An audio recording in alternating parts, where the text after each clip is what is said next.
Welcome to Brigham City, Utah. It's here, surrounded by majestic mountains and spectacular skies, that you'll find the Tournament of Champions, the second stop in the USA Pickleball National Championship Series, where players from across the globe compete for cash prizes and a golden ticket to the USA Pickleball Nationals in Indian Wells, California. The Tournament of Champions is brought to you by Zealous, the insole to end all insoles. With patented smart cell cushioning, you can play more and hurt less. Superior Labs. Our supplements keep you at the top of your game. Superior Labs, never surrender.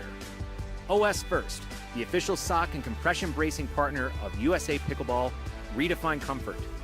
Jigsaw Health, it's fun to feel good. Head, performance is a head game. Selkirk, we are pickleball. Pickleball Central, paddles, nets, shoes, and more at pickleballcentral.com. Onyx, the choice of pros. Paddle Tech, let's go again. Utah Sports Commission. Utah, the state of sport.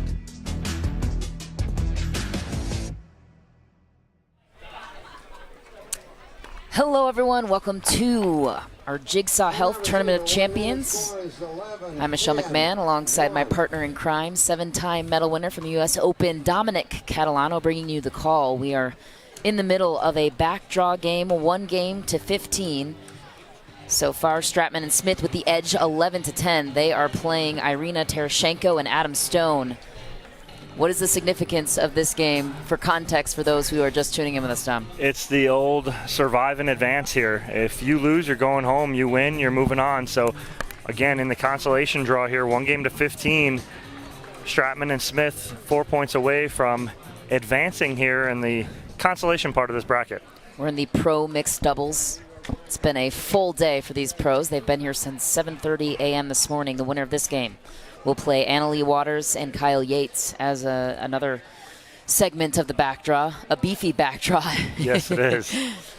Stratman will take us back to the serve.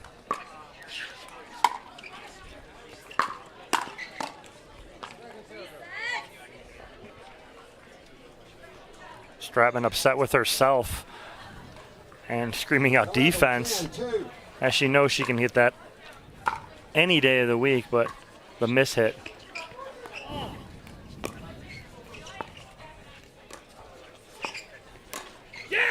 Lauren Stratman with a strong finish on the forehand. That's a great step in there from Patrick Smith as he read that dink from cross court from Tereshchenko.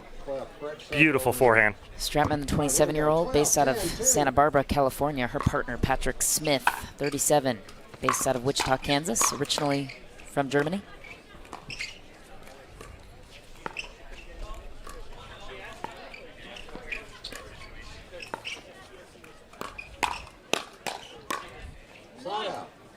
Stratman into the net, but an aggressive play nonetheless. Yeah, she tries the inside-outside on Adam Stone, and Adam Stone ready for both of those attacks from Stratman.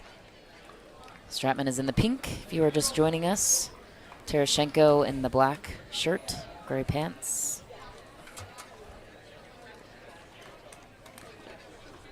Adam Stone in the blue, and Patrick Smith in the black t-shirt with a little bit of a cutoff there on the right sleeve. He's known for that. Rolls up that one sleeve every time. Almost looked like Smith played an out ball there, but he wanted to leave nothing to chance there. Goes with the Ernie backhand, put away. 10-12-2.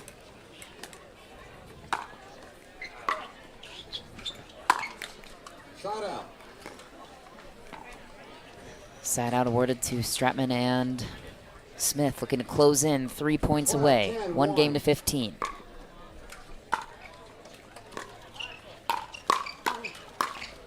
Second server. Patrick Smith upset with himself. They didn't swing through that ball. Kind of blocked it.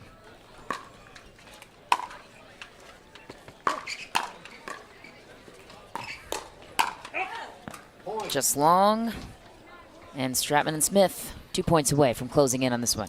Yeah, much better adjustment right away from Pat Smith as he did swing through that last one.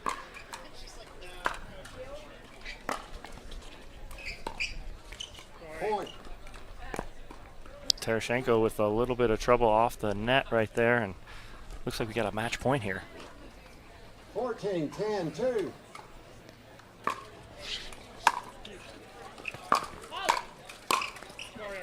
Point, game, match. And that is it. 15-10. Survive and advance. It is Lauren Stratman and Patrick Smith advancing here in the backdrop. They will take on Annalie Waters and Kyle Yates in their next matchup. Thank you. Biggest takeaway for you, Don? I mean, Stratman and Smith were down 6-9. They were down on the end change and made some adjustments.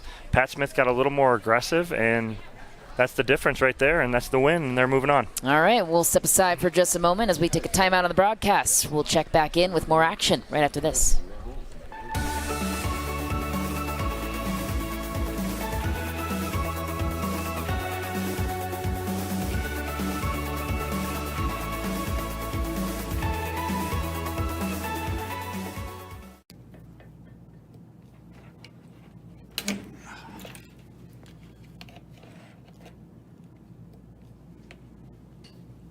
Hey, Ben, come here. Hey, Danny. Hey, check this out. Oh, cool. Oh, no. It's not the final product. Our graphics department is still working on it. But you're gonna love this. These are awesome. Is this really necessary for pickleball, Danny? It's just 1 ounce of plastic. Ben, trust me, you're in a professional sport where people are trying to hit you. You need all the protection you can get. Safety first, because plastic hurts. Yeah, but... Just remember our motto, watch your blind side or you'll be on your hind side. All right. Thanks, Danny. Later, Gator. All right. Go Gators!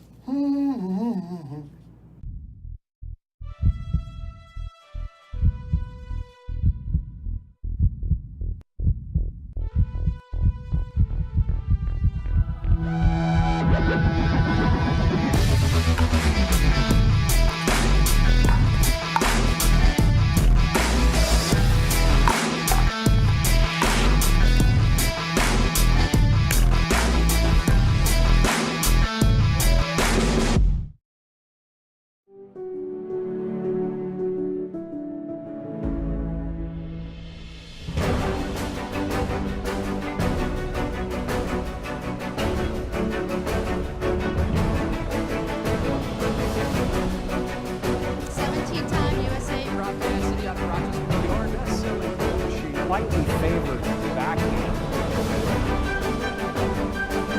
But hand-eye coordination. You have to listen, Bobby, too. All right, we are here on Championship Court at the Jigsaw Health Tournament of Champions. I'm with Patrick Smith and Lauren Stratman after their consolation victory over Irina Tereshchenko and Adam Stone. Congratulations, guys. Guys, let's go straight to the end change. You guys are down on the end change, and you actually go down 6-9. What change? Yeah, you were, yeah. And you come back and you get within 3, right? You're at 6-9 when we picked up the match, right? And so that's where we kind of picked up. What changed there on the end change for you guys, Lauren? Oh, I was going to let Pat answer that. No, we're going to let you do it first. I want you to say that. Yeah. I don't know. I think we made more balls, and Adam saved us a few times on the balls that were going out, maybe. And I don't know. I think we just played well. We stayed positive. We kept fighting. So, yeah, it was good. All right, and Pat, you got a little more aggressive there at the end, in the middle. Again, that's kind of your key. Lauren goes cross-court with you. You can kind of step up and step in the middle and close that gap out.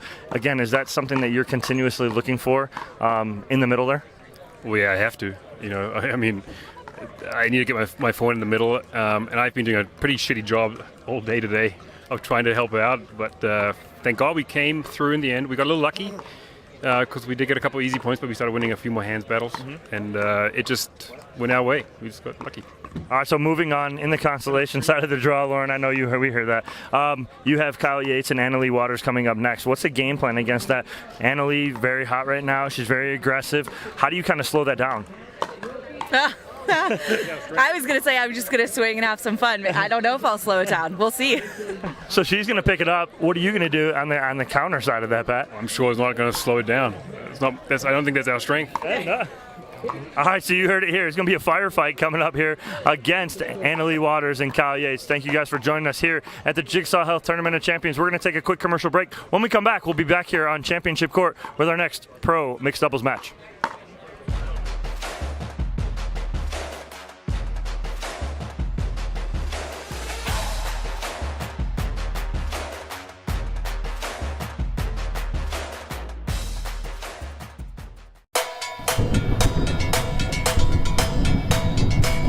electric feel is in my bones, in my bones, in my bones. Pay me color, make me glow, make me glow, make me glow. Shine like diamonds, bright as gold, bright as gold, bright as gold. Let those good vibrations. That's a great point by Tyson jumping in. I got that glow.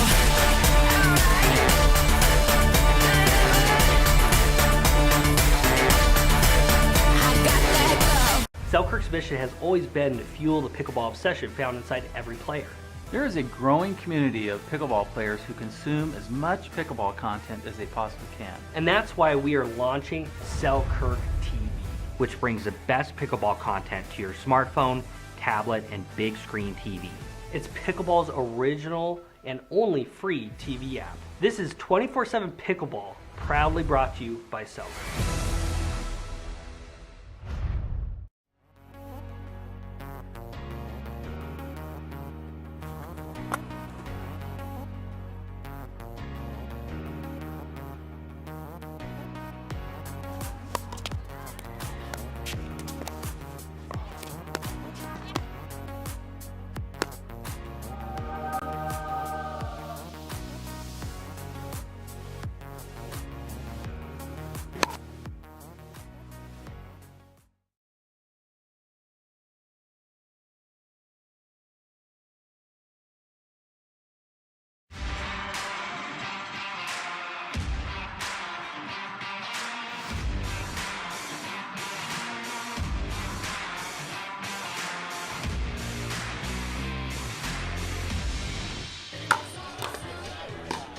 Welcome back to Brigham City for the Tournament of Champions Pro Mixed Doubles. This is the winner bracket semifinal match on deck. Michelle McMahon and pro Dominic Catalano here on the broadcast for you. We are featuring the powerful duo Simone Jargim and Ben Johns against Callie Smith and Steve Deacon. So the obvious question is, Dom, how does one dethrone the powerful Simone Jargim and Ben Johns? It's not an easy task because they've been on top for so long. There's been teams who have come close, but no one's able to do it just yet, other than Matt Wright and Lucy Kovalova recently, as they took them down. But when you are one of the top teams in the world, you have to play clean. Unforced errors, got to limit them, and then you got to try and wear down probably the best female to ever play this game in Simone Jargim. And that's just not an easy task. So we're going to see what happens when we get into that cross-court battle with Callie Smith and Simone Jargim. And we're going to see what Steve Deacon can do as far as stepping in and kind of trying to take over the middle there, what Ben Johns does so well. I'm talking with Ben Johns before this game. I asked him, simple question, why do you like playing with Simone? He said, she's the best. Anything specific about her level of play that makes it a luxury? He said she doesn't miss. As simple as that. I was standing right there, and it's hard trying to get words out of the big boy. But when he speaks, he makes sense, though. Because as we're laughing at him, he's not lying, though, right? Why do you want to play with Simone Jargim? She's the best in the world. Simple answer right there. What makes her so great? She doesn't make mistakes, you know, and so that's it right there. And when you're Ben Johns on the other side of the net and you have your partner next to you who doesn't make mistakes, who will set you up constantly, it makes his job even that much more easier.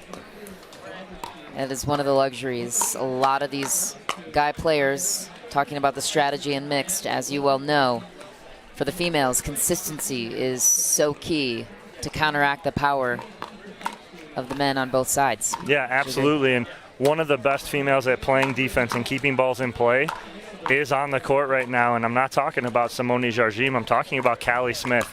Callie Smith came on the scene a couple years ago. I remember watching her in a Colorado tournament, the Vail tournament. She played with Martina Coakley 2 years ago. And all of a sudden everyone was like, who is this girl? Who is Callie Smith? Well, there's no more questions about who Callie Smith is. Everyone in pickleball, if you're around pickleball, you know who Callie Smith is. She's made a name for herself. And that being said, they're the number 4 seed, her and Steve Deacon here today in the Tournament of Champions. For those just joining us, Simone Jargim is in the pink, and across from her is her partner Ben Johns in the all-white. On the other side, Callie Smith in the all-black outfit, her partner Steve Deacon. in the white across from her in the black hat. Action will pick up here shortly, but this is stacked in terms of talent and the road to achieving gold medals in this particular bracket and tournament. So what would be your advice to these players who have quite the stretch ahead? It's tough, before this match started, or before the last match started, I was talking to, two of the gentlemen pros that have played already today, and they're unfortunately done. And we're talking about Eric Lang and Wes Gabrielson, both West Coast guys. And we're talking about the depth of the field and talking about what it's like in today's game as opposed to, 2-3 years ago. And you're looking at a second-round matchup in today's Tournament of Champions. That could have been a final, 3-4 years ago. But now, just the depth of these draws is absolutely insane. So, talking with two guys who, Eric Lang's telling me he's going to kill me for telling me this, but he went 1-2 today. Wes Gabrielson went 2-2 today. Both of them are back here in flip-flops, getting ready to work. And, it's tough. It's so hard because there's so many big names, and it's 1 o'clock here almost, and they're already done. And so it's very hard to see that, but that's the nature of the beast, and that's what's so great about our sport now. Susie Guerin, our USA Pickleball referee for this match here on Championship Court. This is the winner bracket semifinal, and sure to be a good one. Best 2 of 3. Winner advances, loser drops down to the back draw. As we've been talking about, no easy feat, and we should also mention Simone Jardim was at the indoor facility until late last night, until about 9 o'clock in the gold medal match for the women's pro doubles. Yeah. And I was sitting at breakfast this morning. You were going to get breakfast. We were talking to one of our referees. Susie. Susie right here. Yeah, exactly. We're talking to Susie this morning, and Susie's like, yeah. She goes, I got back to the hotel at 2 a.m. last night. 2 a.m. The last match ended at 1:30 a.m. So again, that's a huge thank you to our referees and volunteers. They're out there until 2 a.m. I mean, it's absolutely insane, but that's what makes these tournaments go. The referees, the volunteers, the coordinators. So thank you to them. Mother Nature did not make it possible to play outdoors the previous 2 days. Luckily, we had the Pickler indoor facility to navigate the remainder of the tournament. Otherwise, it would have been just completely rained out. But yeah. We are underway. Simone Jardim will start off the serve. Strategically speaking, Tournament of Champions. We've got a semifinal match coming up in the mixed doubles tough pro to division. knock a player down like Simone Jardim, but let's From Orem, Utah, get this one on the road. Jardim starting us off. Fans are here for it. From Pitt Meadows, British Columbia, Steve Deacon. All right, their opponents for today. From Naples, Florida, Simone Jardim. And their teammate from Laytonsville, Maryland, Ben Johns. The referee, Suzanne Guerin. Players ready. 002.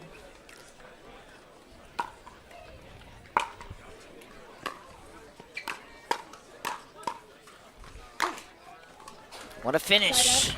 Right off the hop for Steve Deacon. Big overhead for Deacon. Deacon, one of the hardest hitters in the game. 001. You give him an overhead like that, more than likely it is not coming back. 47 years old. Second serve. Out of Pitt Meadows.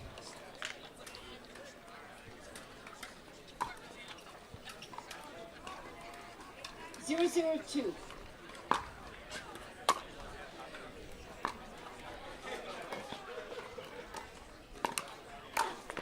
Callie Smith with the big forehand, the local Utah native. Yeah, and that's what we talked about before this match started, is that's a cross-court battle that we're going to keep an eye on between Callie Smith and Simone Jardim.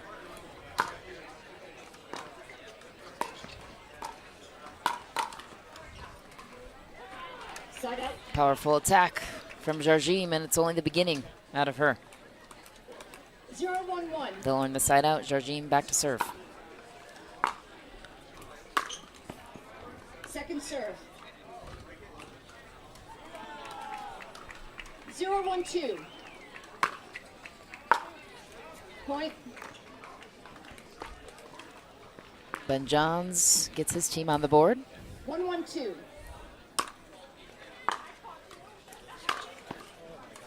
Couple of early errors here to start. Yeah, and you'll see Ben do that a lot, not make an error, but you'll see him come across and take that forehand in front of Jardim.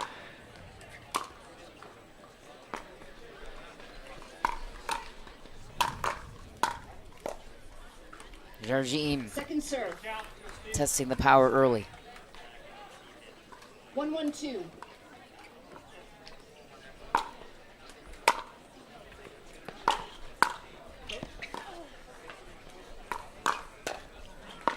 Point.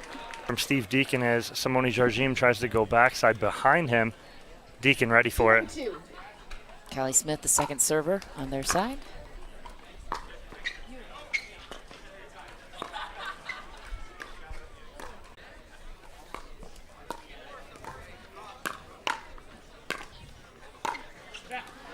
Down the middle rip for Callie Smith. Yeah, nice counter from Callie as Johns clips the tape right there. Callie aggressively takes that out of the air. 3-1-2. Yes. Smith and Deacon with the early 3-1 lead. Callie Smith, the second server.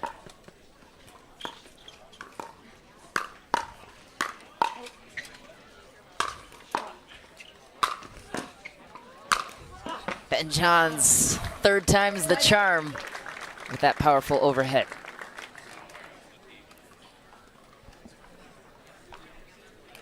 One, 3-1.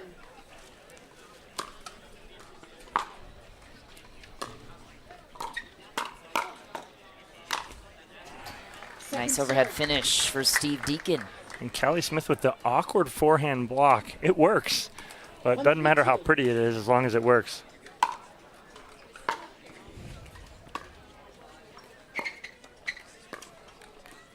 Side out. So Deacon and Smith not stacking here. Deacon pointed to Callie to stay on that side. Why would that be? So I think Deacon sees something that he likes with Simone Jardim and Callie Smith straight up.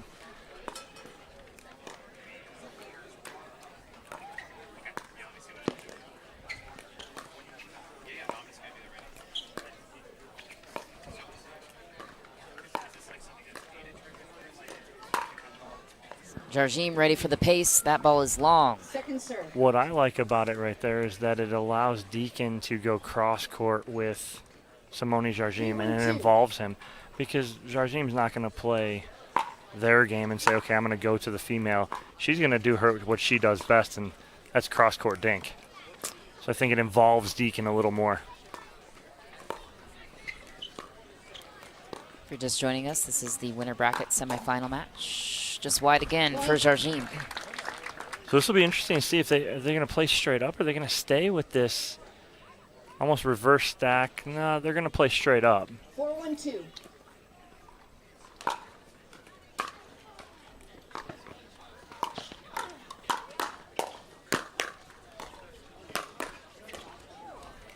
Great reflexes for Deacon.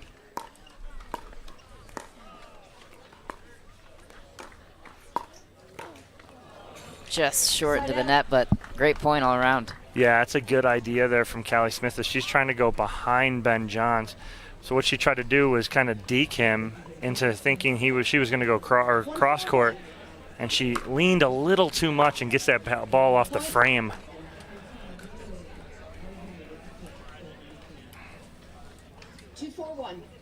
Ben Johns chipping back in with a nifty serve. Quite spinny. Might have been his own spin that got him on that deep ball. You're exactly right, Michelle. And that's what happens is if you get a lot of spin on that and they do get that return back, there's still some spin coming back at you.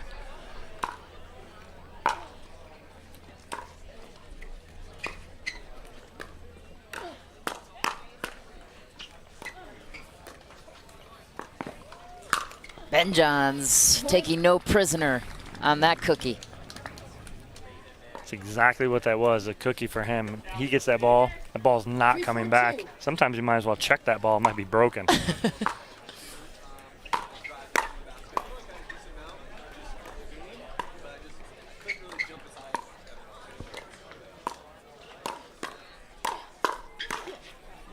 Point. The gimme into the net for Deacon. That's unfortunate because, again, against a team like Jardim and Johns, you cannot make those mistakes. Jardim and Johns closing in on the gap. We're tied. Jardim's the second server.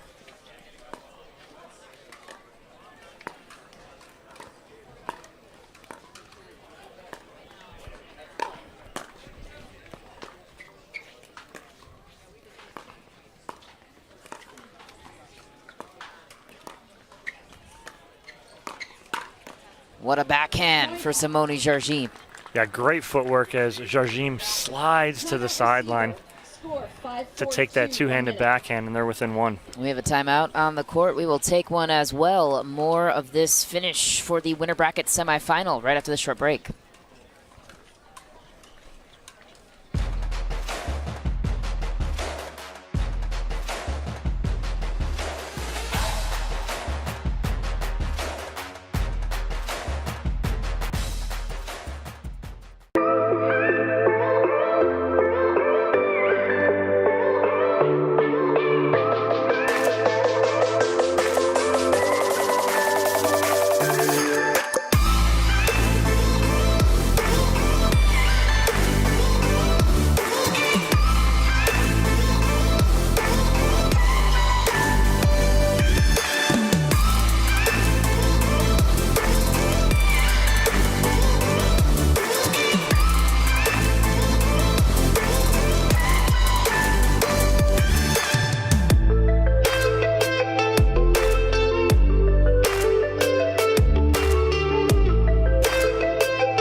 Back on championship court for this winner bracket semifinal. Simone Jardim and Ben Johns on quite the run here in game number one. This is best 2 of 3. Michelle McMahon, Dominic Catalano on the broadcast.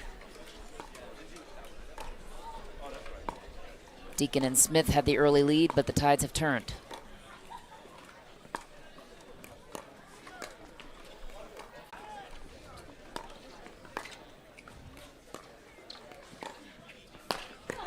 Sniped from Ben Johns. Yeah, that 6-2 lead that Deacon and Smith had is gone, and we're all tied now at 6. 6-4-2.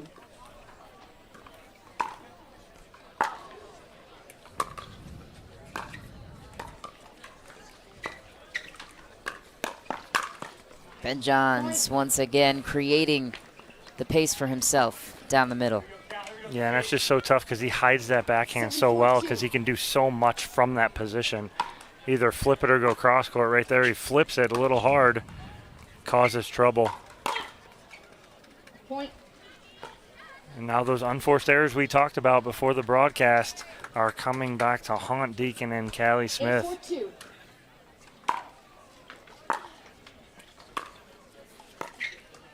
Point. Nice drop from Ben Johns. 9-4-2.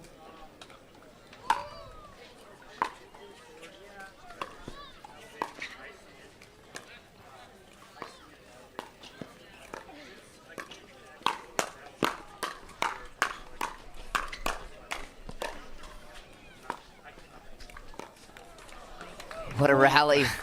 Great hands battle, two of the best in the game, going toe-to-toe right at the center service line. It was all about who was going to get the ball away from one another first. And Ben Johns gets it away from Deacon to Callie Smith in the unforced error. And an 8-point run for Jardim and Ben Johns. Now earn them game point. And they seal it for game one. Best 2 of 3, but game one goes to Jardim and Johns. We're going to take a quick break here on the broadcast. We'll be right back with game number 2 right after this. Game one goes to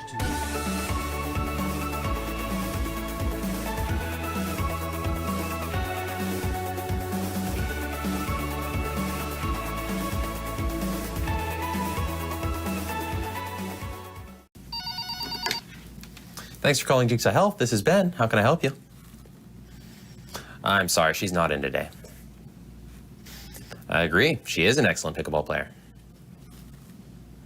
I believe it's Jardim. No, I'm not sure how to pronounce it either. Yes, her picture is on the front of the bag. Okay, how many bags would you like to order? I'm not sure we have that many.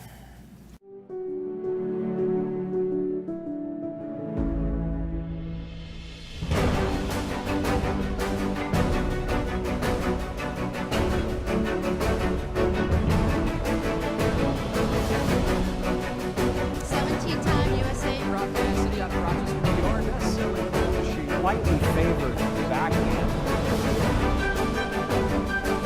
But hand-eye coordination.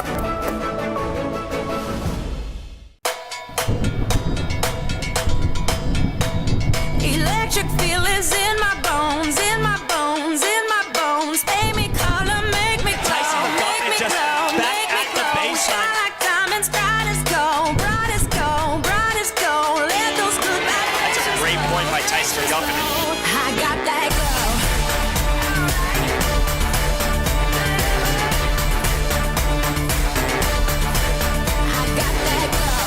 Back on championship court for game number 2 of this winner's bracket semifinal match.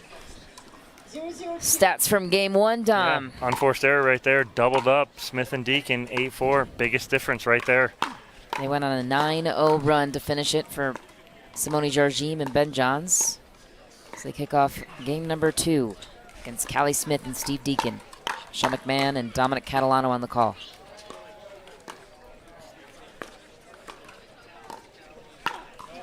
Just long for Smith. Have to find the balance between consistency and aggression, right? Because if you don't try any risky shots, not going to make it against Jargim and Johns, correct? Right, exactly. And then you start pressing and trying to do too much. And that's exactly what was the result right there on that first point. Jargim winding up, ready for the hammer. Yeah, Deacon and Smith started off great in the first game and then kind of just fizzled out. See if they can get back in here. Second serve. It's the lob strategy we talked a lot about yesterday. Simone Jargim incorporating that in her game to develop more pace. Interesting to see them mixed. Yeah, exactly. She's throwing up that lob, letting them hit the overhead, but then she's turning around and ripping that next ball. The best in the game for a reason. Point.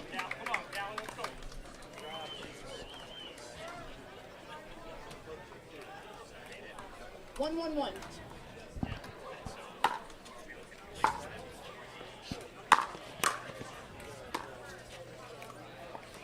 He's just so big in the middle, and it's so hard to hit anything where you're going to force Simone Jargim to play something. He just covers the middle so well, does Ben Johns. His expertise in singles has to leverage well into doubles when you have backup. Not only just backup, but Simone Jargim backing you up. Yeah, exactly. 1-1-1.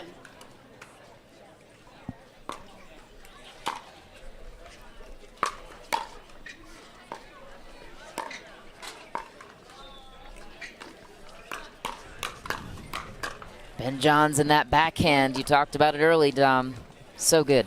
Yeah, he just gets into that battle with you, and he just sucks you in. And then you think after you get 2 back that you can win that, and then it just doesn't happen.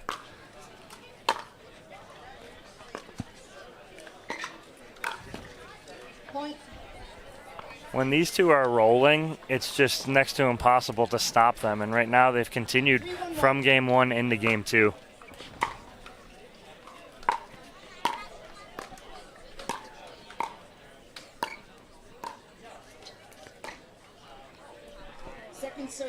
What a shot for Kaylee Smith. Looking a little questionable on the call on both sides, wondering if that one's in or out. It's called in. Jargim will be the second server.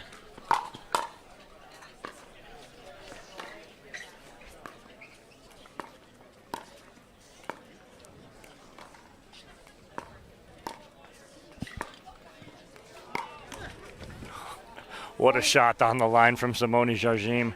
As Deacon's trying to cover the middle so much, Jargim just flips sideline. Beautiful shot down the line.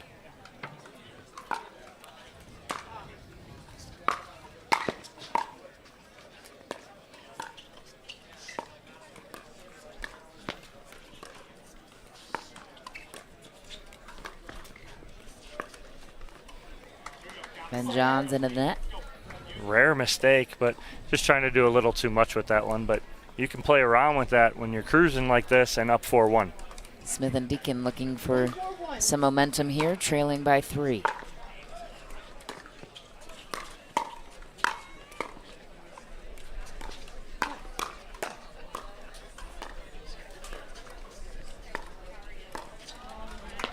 A rare miss for Simone Jardim. 2-4-1.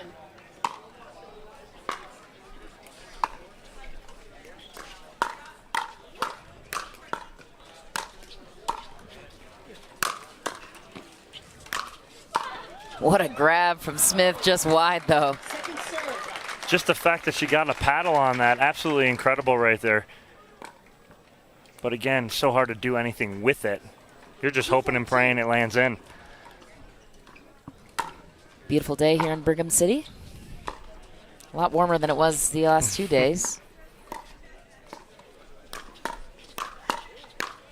Great defense by Smith, just not enough though. Ben Johns creating that opportunity. It's like he baits you in, letting you block 2 back, and then he's like, okay, I've had I'm gonna enough finish fun with this you. now. I'll finish this now. It's just mean.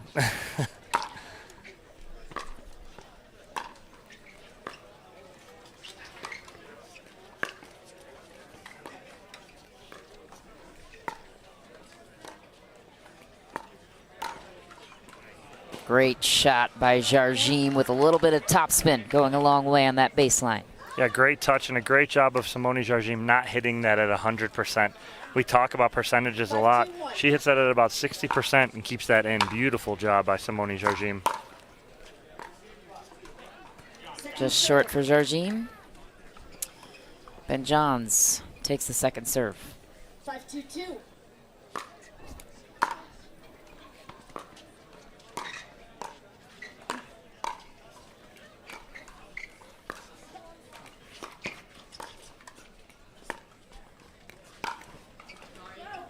Jardim rips it, but it's long.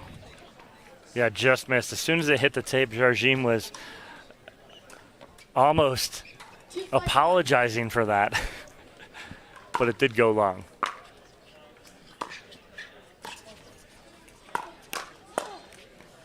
Second serve. Smith visibly frustrated on that top of the tape error. 2-5-2. Ooh, Deacon with the wide serve. Tough break, especially when you're trying to build some momentum here in game 2. Not a lot of room for error against Jardim and Johns.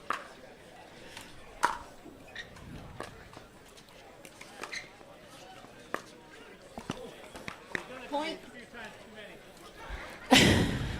Deacon looks over at Johns and goes, you've done that too many times. Little friendly banter. Yes. Ben Johns seemingly stoic on the first serve.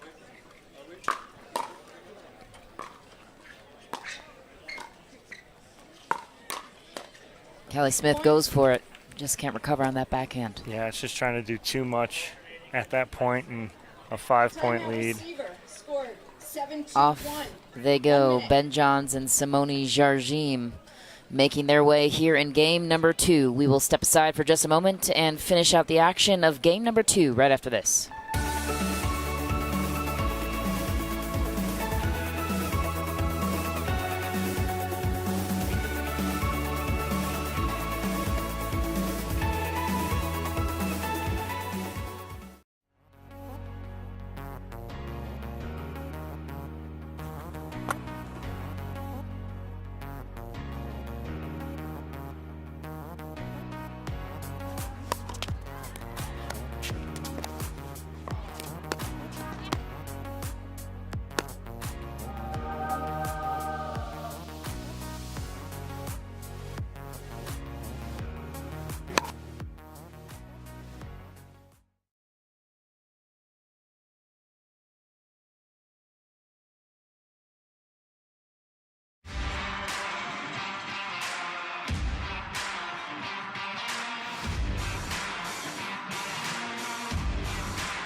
Back on championship court for game number 2 of the winner bracket semifinal match. Simone Jargine, Ben Johns. Give them an inch, they'll take a mile here on this run. That wicked spin serve. So let's go back to that last match. They're on a 17-2 run. Yeah. From Going back to game one. Yeah.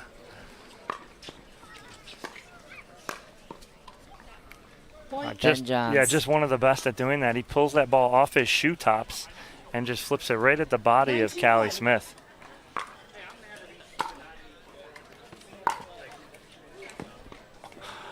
Just the rip winner down the line from Simone Jargine. Absolutely beautiful. Saves it for the right time. Pick your poison. Simone Jargine and Ben Johns. Game point, match point. Winner advances to the finals.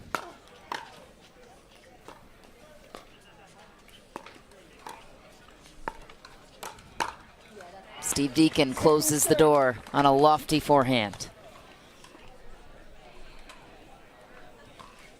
10-2-2.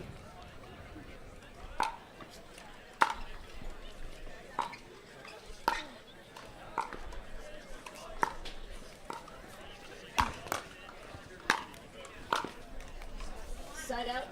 Kind of an odd overhead from Steve Deacon. He really didn't hit that. Don't know what happened right there, but usually he punishes that ball on a really sharp angle. Smith and Deacon need an 8-point run. Tough road against these two, but Callie Smith attacking Ben Johns, and it works. You take that, record that, put that in your highlight reel because it doesn't happen very often.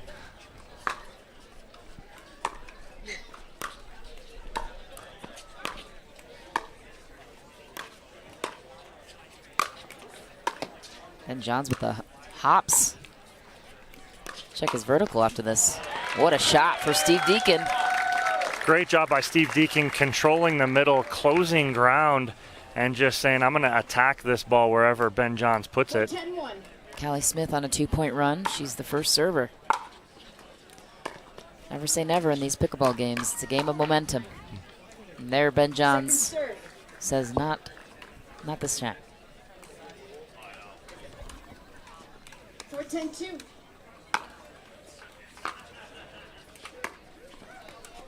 Side out.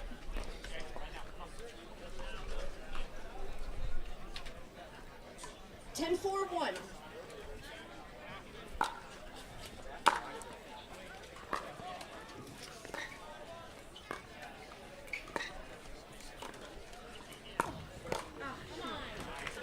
Jargine trying to get her paddle down, that ball going out, but not able to get it down fast enough. And it's their third attempt at match point here. Jargine and Johns with the game and match on their paddles. 1 point to advance to the finals.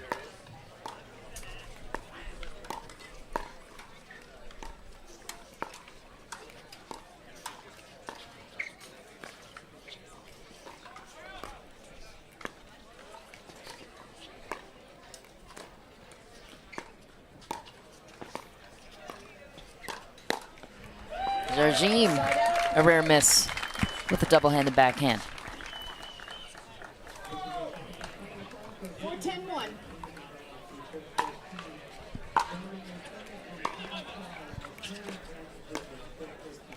Deacon and Smith surviving game point once again.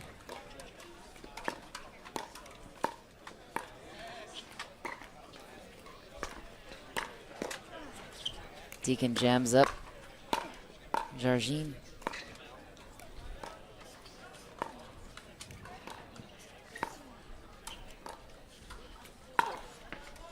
Callie Smith goes for it. She gets the point.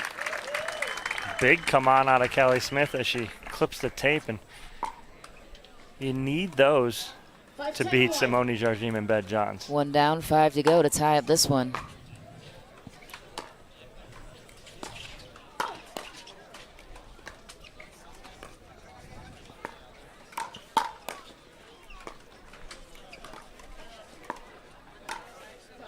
What a shot for Jargine, attacking the body. Yeah, again, it's nothing personal, but when you're going to do that, you do not want to let good players extend their arms. And how do you do that? Go to the body. Simone Jardim does that right there at Callie Smith.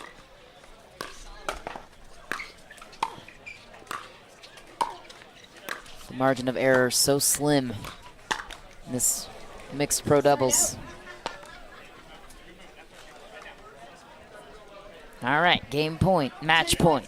Jardim takes the serve back. Just short for Ben Johns. Stuck on 10. Yeah, this will be their 5th attempt here at match point. Credit to Smith and Deacon, not giving them much.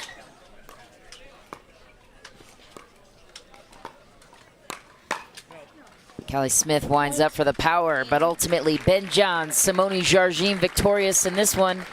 Dominic, what did you like the most about their dominant performance? The fact that they closed out right there. They were letting Deacon and Smith come back in and getting some momentum, but, you know, that's just a good job and a veteran move by Jardim and Johns, just ending it right there and, you know, punching their ticket into the winner's bracket final. We will have more coverage of that winner's bracket final and plenty more matches leading up to that point right here in Brigham City at the Tournament of Champions. We're going to step aside for just a moment and get you set for the next match right after this.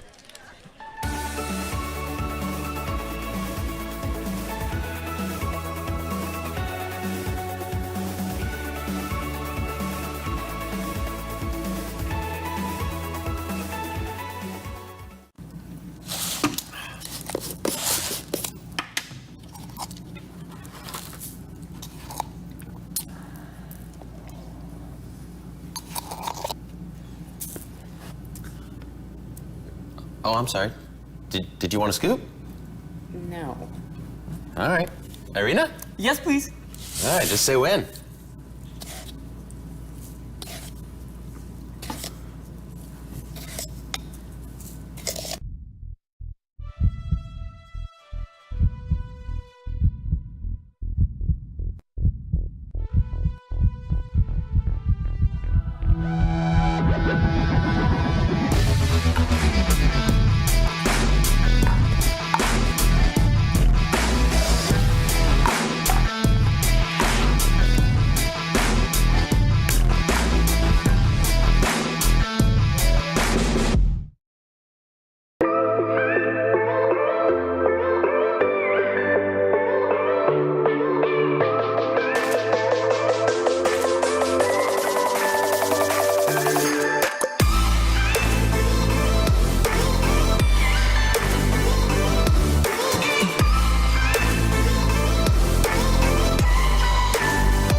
Back here on championship court, I am with number 1 seed Simone Jardim and Ben Johns after their semifinal victory over Steve Deacon and Callie Smith.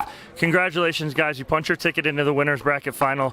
Not saying it was a slow start, but you went down 4-2. Right? And then all of a sudden you come back and reel off 9 straight.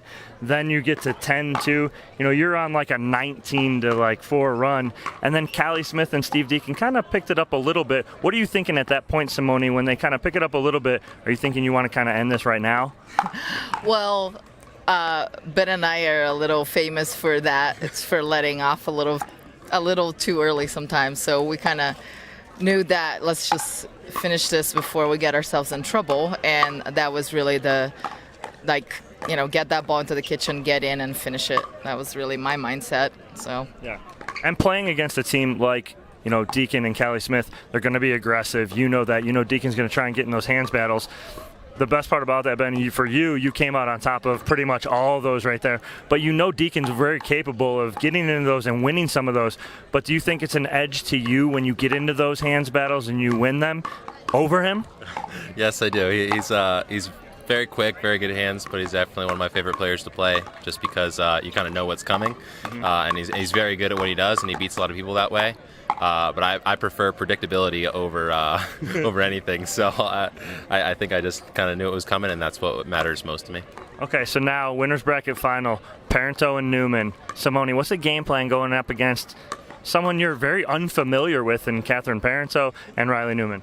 We've played them like so many times, so we're just doing what we do best. And I think at the end of the day, when we are in sync and also like don't fly away to another, galaxy during a match, we play pretty well. So that's kind of the goal for today is stay here for the time being, and then we'll be gone. So. All right, so you heard it here from Jardim. Staying on planet Earth for that match is going to be the key. Ben, against Riley, a very great defensive player, again, just like playing against Deacon right there, plays such good defense. What do you do against a guy like that who's going to pretty much get a lot of those balls that you have, and Simone hits back? I'd say, you shouldn't let up. You got to keep dictating point play. I feel like I'm at my best when I'm both moving around, being aggressive, moving my shots around even if they're not aggressive. So really I'll just try to do my best to move around the court a lot and make my presence known. All right, Ben's going to make his presence known like he always does. So congratulations to you guys on to the winners bracket final. We're here at the Jigsaw Health Tournament of Champions. We'll be right back here on Championship Court with our next matchup. Don't go anywhere.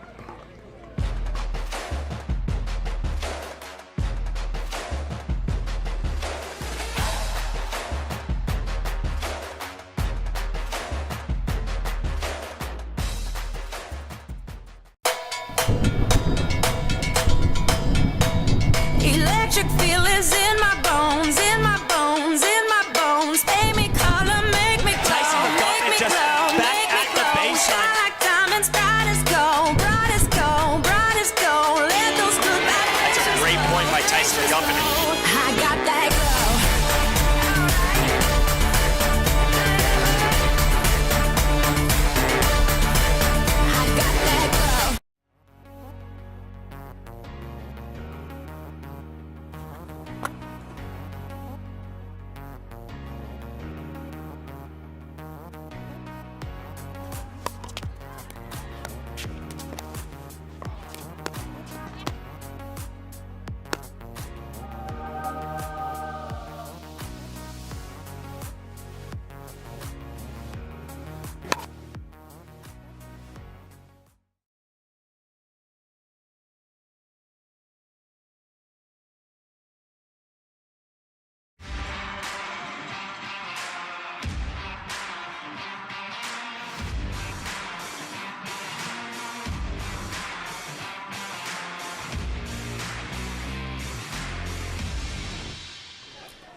Back on Championship Court for more action. We have a backdraw matchup, and it's going to be a good one. Michelle McMahon and top pro Dominic Catalano on the call for this one. And it's Lauren Stratman and Patrick Smith. Lauren Stratman in the pink shorts and pink visor. Patrick Smith in the black shorts and white top against his men's doubles partner. Kyle Yates in the blue. Annalie Waters also in the blue. What are your expectations for this one? Survive in advance, correct? It is. It's a game to 15, survive in advance. Speaking with Lauren Stratman and Pat Smith in their interview after their last victory, asking them, how do you neutralize someone like an Annalie Waters? How do you slow it down? And both of them kind of scoffed and laughed and goes, we're not slowing anything down. We're going right at her. So you're going to see a lot of firefights here, a lot of hands battles. And Pat Smith and Lauren Stratman do like to play that, fast game. So they're not going to give in and try and slow Annalie Waters down. They're going to try and speed it up and beat her at her own game. And then I think Kyle Yates is the X factor in this match. Okay. Meaning if he can get involved and get himself involved, I believe that him and Annalie Waters can take this. So it's going to be, I think, again, it's the X factor of Kyle Yates and how involved he gets and how hot he gets. So Annalie Waters and Kyle Yates originally met when Annalie Waters was just getting started in her pickleball career when she was 10 years old. Took a couple lessons with Kyle Yates. He jokingly said maybe one day we'll be partners. And here we are, 4 years later. She's 14. I was there the day that he asked her to play the U.S. Open with him. And so And so it was a big day for Annalie Waters, as she was only about 12 years old at that point. So I've gotten to know all of them over the years. Kyle Yates I've played with for the past 6 or 7 years down in Southwest Florida, and Annalie and Lee Waters as well since they started. So good families, good people, and Lauren Stratman and Pat Smith going to try and take them down here. At the Jigsaw Health Tournament of Champions. Tournament introductions, player introductions. In the mixed doubles pro division. And we're in the back draw, so the context of this is what, Dom? From Village of Gulf, win or go home. Simple as that. You're either winning and playing, or you're going to the food truck. So no one wants to go eat right now. And so we're going to see what happens here, and it's going to be who can play their game early on. And again, you do not want to get down too quick, because it is 1 game to 15. You don't have anything in your pocket. You don't have a second game or possibly third game. It's 1 game. Take it away, Vicky. 0-0-2. Got a couple more games ahead to chip their way back in, even after this one. Callie Yates coming out hot early.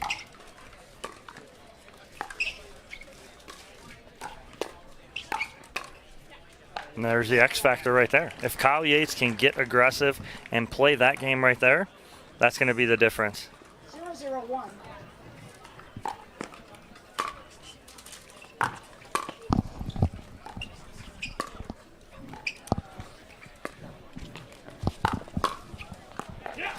Second serve. Short miss for Annalie Waters. She'll take back the second serve. 0-2.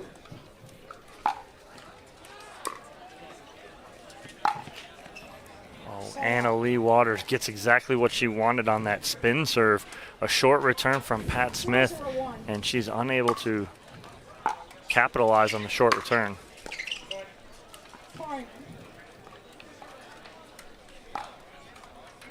Stratman and Smith take the early lead. What a finish for Annalie Waters, looking to find that balance between consistency and aggression. Tough line to draw, Dom. Yeah, and a good spot that she hit right there at Lauren Stratman's feet. If she gets that a little further out in front of Stratman, lets her extend her arms out, Stratman will get that back over. Side out. A little German coming out of Pat Smith, as we will hear when he gets frustrated. Keeps him safe with the referees. That's right. We have no idea what he's saying. Nope. Sounds colorful. Smith goes long. I'm sure you hear a lot of that on the hockey side with the Russians that you have to deal with. Gonna have to Rosetta Stone some of those colorful words.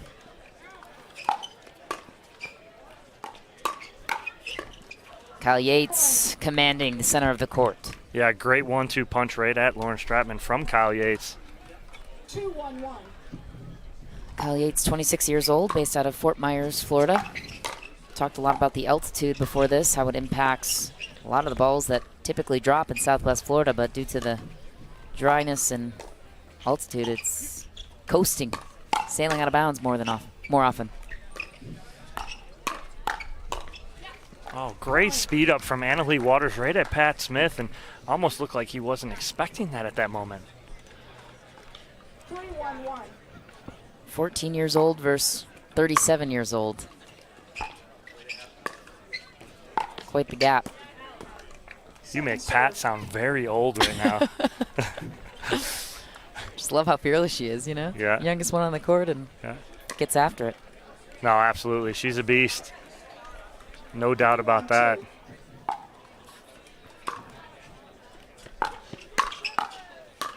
This is 1 game to 15 in the back draw, trying to chip their way back into a medal match.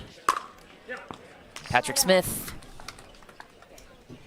gets his men's doubles partner and Kyle Yates on that one. 1-3-1.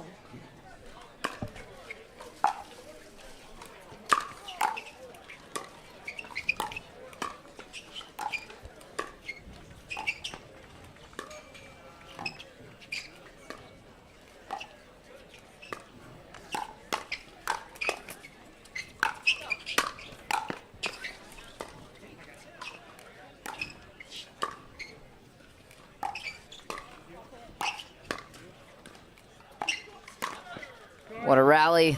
The net will help Patrick Smith to finish that play.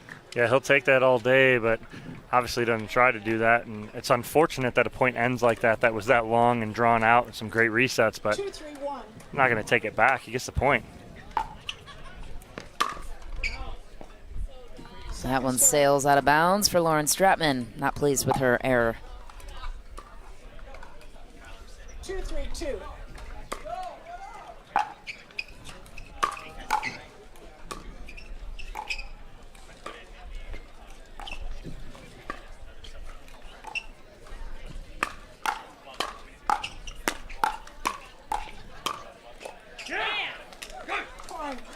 Kyle Yates going down and saying, he hit his leg first before he blocked that ball. A little bit of pace on that rally. 3-3-2. Patrick Smith sails it out of bounds. Waters and Yates will take the side out. 3-3-1.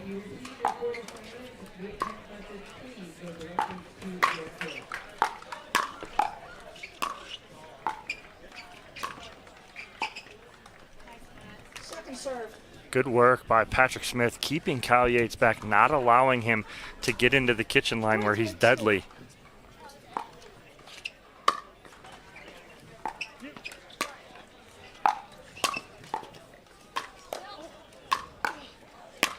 Smith once again dominating the kitchen line.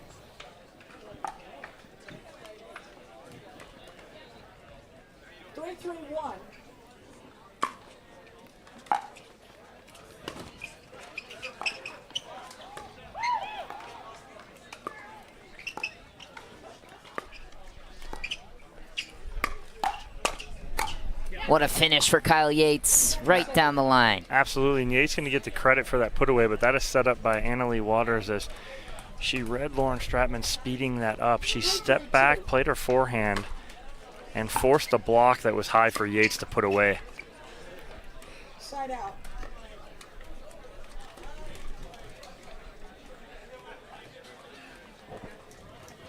Waters and Yates took down Jesse Irvin and Warnick to get to this point.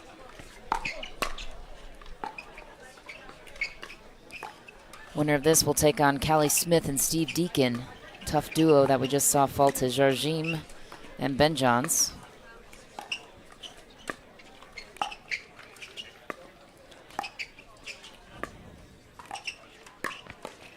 Patrick Smith with authority. Yeah, nice little Ernie there by Pat Smith as he jumps that sideline right there and hits the Ernie on such a good angle right at the body of Kyle Yates.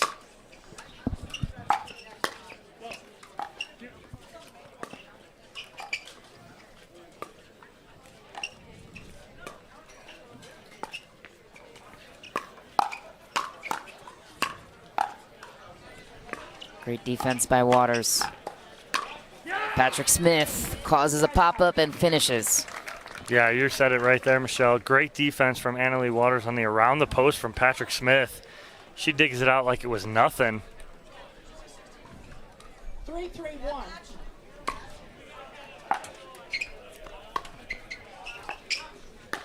If you're just joining us, this is the back draw. We have 1 game to 15, close as we would expect this one to be. Winner plays Steve Deacon and Callie Smith. Dominic Catalano, Michelle McMahon on the broadcast. Bringing you this beefy backdraw. It's not easy.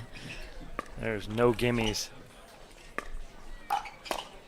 Even if they win this one, they're still not in the medal match. No. Still got 1 or 2 more to go on that backside. Great day of pickleball nonetheless. Can't see it on the camera, but beautiful mountains surround us here in Brigham City for this Tournament of Champions, sponsored by Jigsaw Health.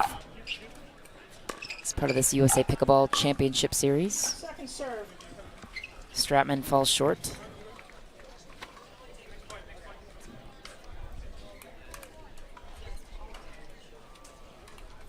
Two.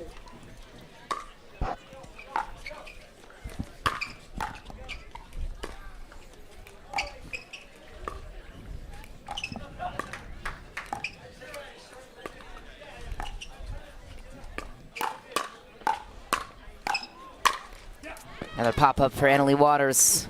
No pop-up goes unpunished for Patrick Smith. No, they couldn't work that ball down, unfortunately, because Lauren Stratman started that kind of hands battle right there, and Annalie Waters ends up popping that up, and it's a 3-point lead for Smith and Stratman.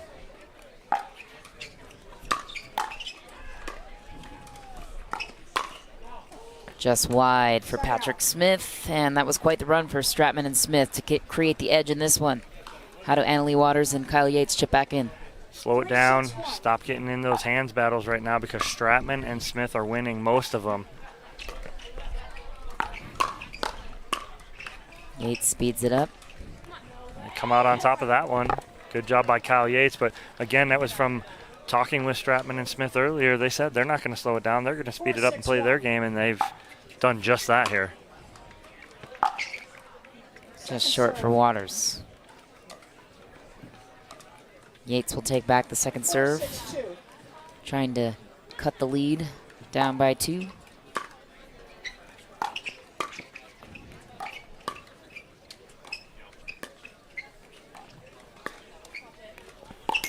Ooh, ATP attempt off the post.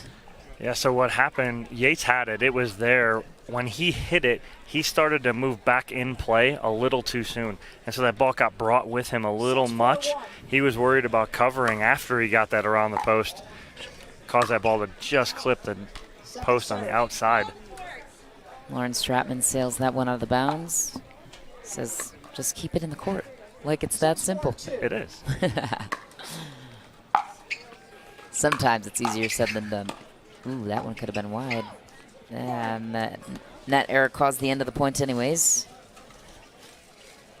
Stratman and Smith will take another point and the 3-point lead. This is 1 game to 15.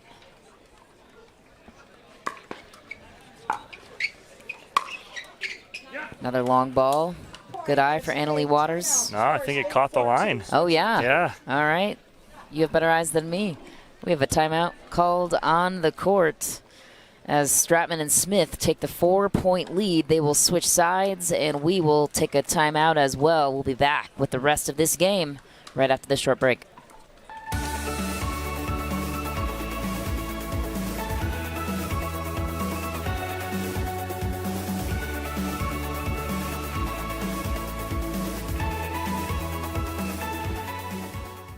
Pickleball is more than just a sport. It's a passion. It's not about winning. It's about who I become when I'm on court. The woman, the player, the athlete. I'm always pushing to be the best version of me. And I know you can do it too.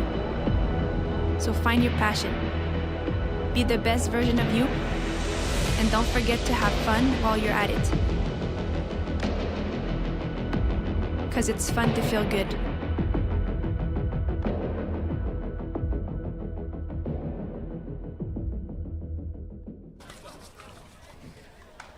We're back on championship court. Annalie Waters and Kyle Yates trailing by 4 here in this 1 game to 15, trying to battle their way in the back draw to earn their way back into a medal match. Winner advances, loser goes home. Tough break for Kyle Yates. Yeah, he kind of caught himself leaning towards the sideline on that instead of holding his ground and blocking that. That's how it ends up off the edge of his paddle.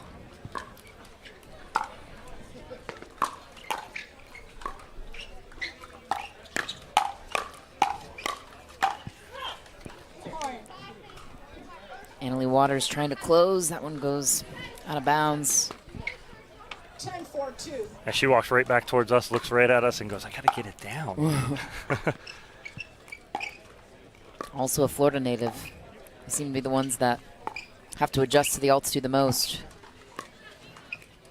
That thick air.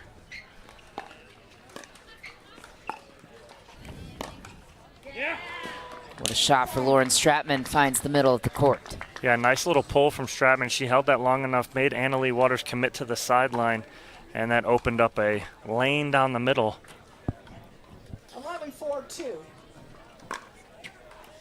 Patrick Smith and Lauren Stratman creating the gap, 3 points away from advancing to the back draw. And what's been the difference maker momentum-wise in this game where you saw the biggest difference? Again, it's the Stratman and Smith commitment to their game plan. Not changing anything up. They're going to go with what got them here, and that is the power game. They're known for that. They like that game, so they're going to stick with it. Like I said, when I talked with them earlier, they're like, we're not going to change anything. We're going to try to slow Annalee down and get into a soft game. We're going to play our game. We can beat her with our pace, and that's showing right here as they got a 12-4 lead in the game to 15, and it's that survive and advance mentality. Let's just get to the next one, and that's what they're doing right now. Receiving team, you have one timeout available. Serving team, you have both yours available. Patrick Smith Time's in. takes the serve. 12-4-2. 3 points to finish. He's the second server on their side. Not impossible for Waters and Yates to come back, but they have to start rolling. Yeah, right now, and that's a good timeout. They get the side out. Now they need to put a few together here.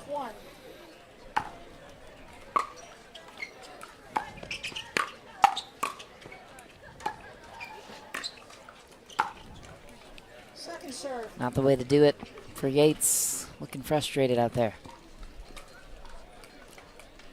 4-12-2.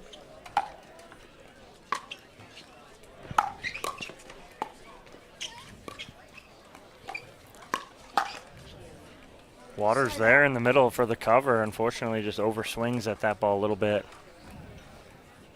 12-4-1.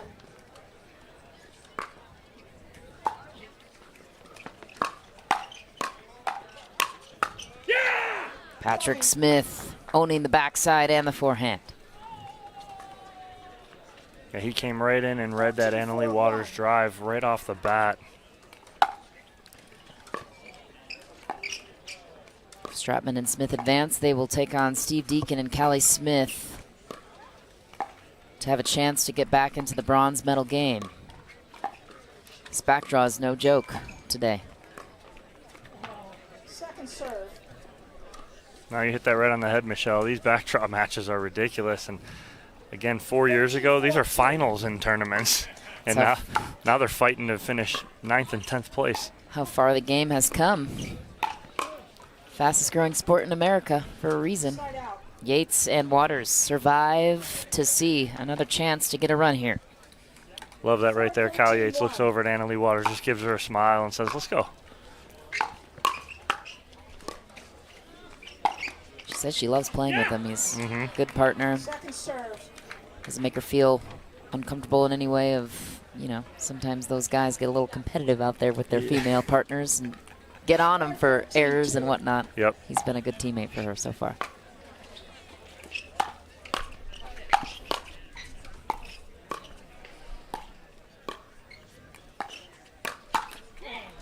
Tough miss for Yates. Seems Waters might be a little tentative right now.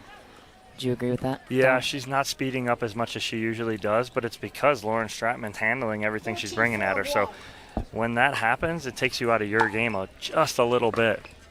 Stratman and Smith looking to close this out with 2 points.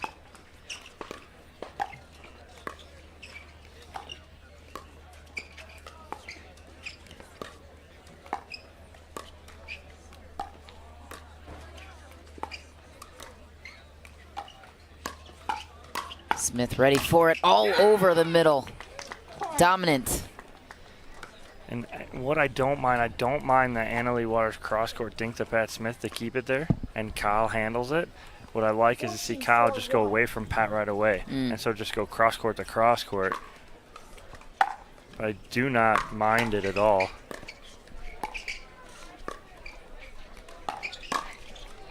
Second serve. Stratman getting a little big there.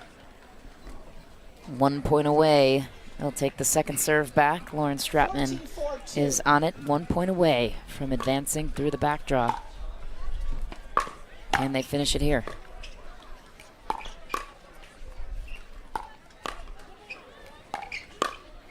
Just wide. She wanted it. Couldn't get there. Yeah, great lead from Annalee Waters right there as they're going to fight back here. Last chance, presumably, for Yates and Waters to claw back in.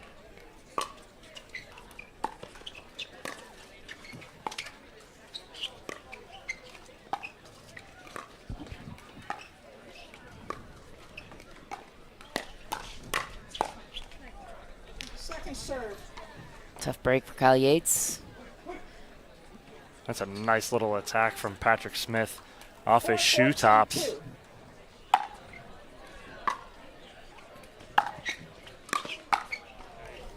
Side out.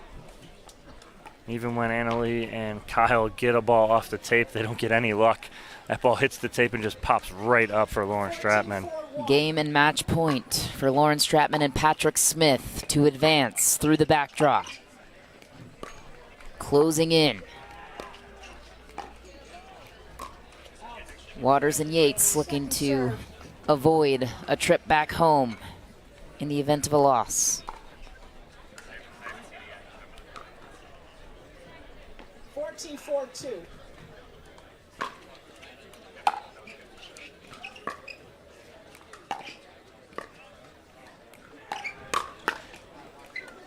Just short for Kyle Yates, and that is the final score, 15-4. Lauren Stratman and Patrick Smith will advance through the back draw to face Steve Deacon and Callie Smith. We're going to take a quick break, and after that, Dominic Catalano will bring you interviews with the winners to see what's on the plate for the rest of the day.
Slightly favored backhand.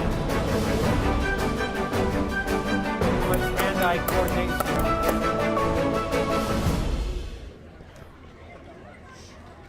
All right, back here on Championship Court, I'm with Lauren Stratman and Patrick Smith after their consolation victory over Annalie Waters and Kyle Yates. Guys, we talked about that match in our last interview, and I'm like, what are you going to do to kind of slow it down against Annalie Waters? You both laughed at me, literally laughed in my face, and you said, we're not going to. We're going to continue to play our game and speed that up, and it was the game plan right there, and you guys brought it to them. Again, what do you do against a team like that? Do you continue to do that? I actually think, I was thinking a little bit down the line with Annalie, and I was sort of waiting for her to speed up because I know she loves that too. So I think that was helping. We actually got rocked by them a couple weeks ago in Atlanta. So it was, or where was it, Pat? San Clemente. So it was a good little turnaround for us to come back and play well. Yeah. Let's see. And you guys played really well against them right now. Pat, you were really big again in the middle. You took balls like that. What happened was it seemed like when Annalie would come cross court to you, you like to speed it up right there at Kyle. It was working right there in that second half of that match. Well, I kind of expected if I go at him there that he's going to most likely come right back at me, especially if I get his right hip, and then I can just insert my backhand on that one, a 1-2 punch. So it worked. I mean, we played that's probably the best we've played today. So hopefully continue this way, but we just played solid, and I was a bit surprised that they dinked so much, both of them, to you, and didn't use Annalie's backhand to draw me off the court a little bit every now and then, because she's phenomenal at that. I mean, I wish I had that back then, right? Yeah. So, yeah, she's just, but we just played solid, you know. Yeah, and that's exactly what we were kind of saying. Was we were kind of shocked that they didn't go that two-handed backhand to you cross court. But now moving on, you have hometown Callie Smith and Steve Deacon. So that's who you guys are playing next. A big sigh from both of you guys, but the big Canadian and homegrown Callie Smith. What do you use as a game plan against two players like that are coming off a semifinal loss? I'm just going to be ready to get fired at. I'm excited. I don't think it's going to change much. We're not changing our game plan, I can tell you that one, no matter what we do. Well, I love it. They're not changing anything that is going to be brought at them. They're going to go with their game plan here. We're going to take a quick break. When we come back, we got the winner's bracket final here on Championship Court at the Jigsaw Health Tournament of Champions.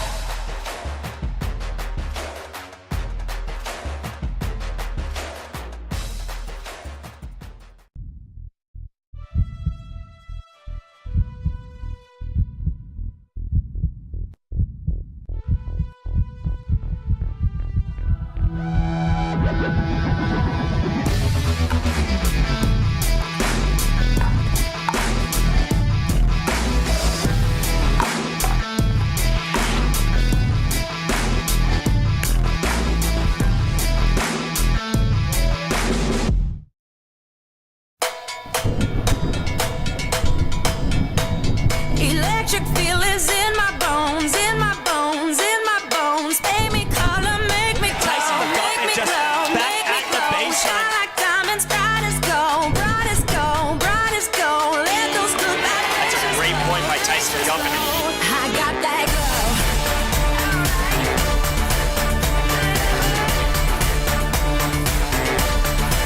I got that glow.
time does she need? I'm on her time. We're ready to go whenever. They don't need a lot of work.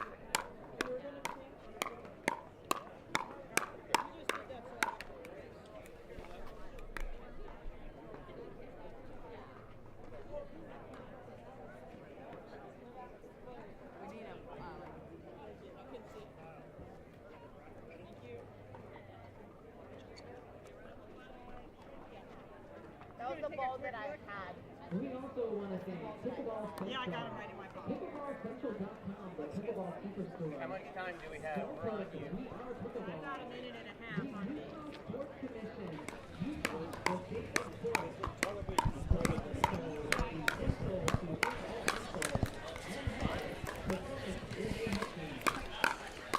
Back on championship court here for the Tournament of Champions, sponsored by Jigsaw Health. It's the game we've been waiting for pretty much all morning. Dominic Catalano and Michelle McMahon here with you. This is the winner's bracket final between Ben Johns and Simone Jargim against their counterparts in Catherine Parenteau and Riley Newman. And this is going to be one to watch, folks. It's the best 2 of 3. This is the journey to getting here to this point. And Dominic, as we can see, not an easy road for either of these teams to be in this winner's bracket final. No, I mean, look at Jargim and Johns have to go through Vivian David and Rob Nunnery, Callie Smith and Steve Deacon to get here, and then Parenteau and Newman, you know, have to go through Jesse Irvin and Jeff Warnick. Not an easy task. And then Lee Waters and Tyson McGuffin in a 3-game match, which we saw here on Championship Court. Great match. So both of these teams have earned their right to be here right now. Catherine Parenteau and Jesse Irvin won the gold medal for the women's doubles pro. Simone Jargim was in that matchup with Lucy Kovalova. They took silver, and now they face again in the setting of mixed doubles.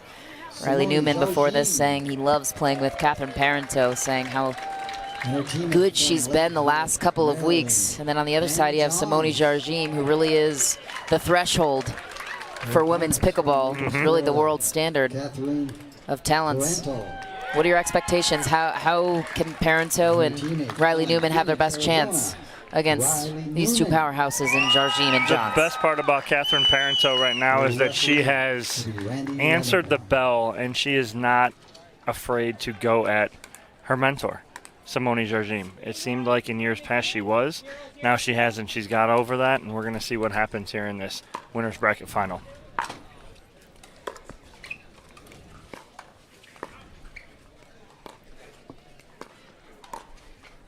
We're off and running. Best 2 of 3. Parenteau brings the heat first. Riley Newman with the finish. 28-year-old based out of Phoenix, Arizona. Middle of 7 kids, he told me before this. 102. 5 sisters. It's a good man right there. Just long for Parenteau. Jargim and Johns earn the side out. 0-1-1.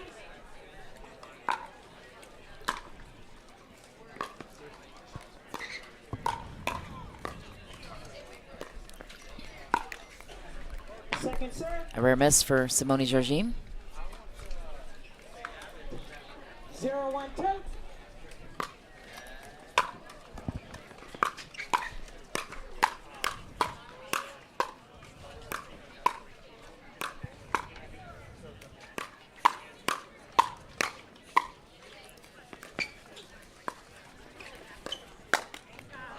So these players know that there is a whole other side of the court.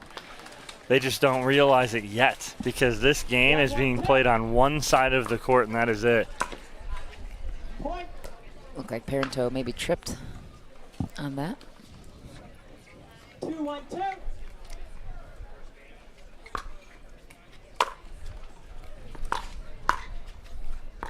See Newman all the way over, Johns all the way over.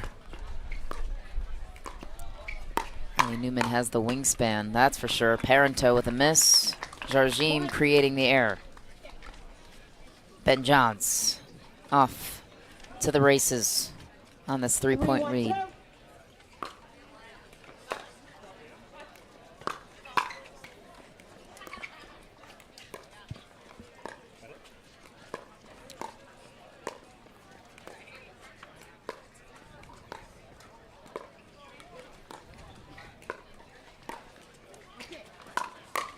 What a dig out by Ben Johns. Oof, couldn't finish there for Jardim. Yeah, great cover on the around the post from Newman by Ben Johns to be able to get that back over and have something on it. They make it look easy. They do.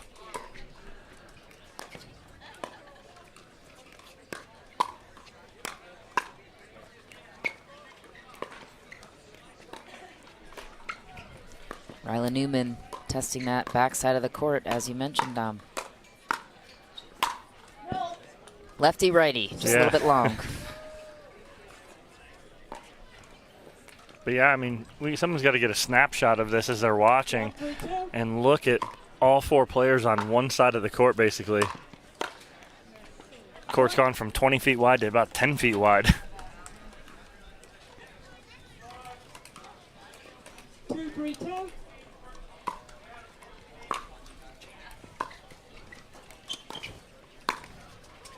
Just wide for Parento. Net didn't help on that one.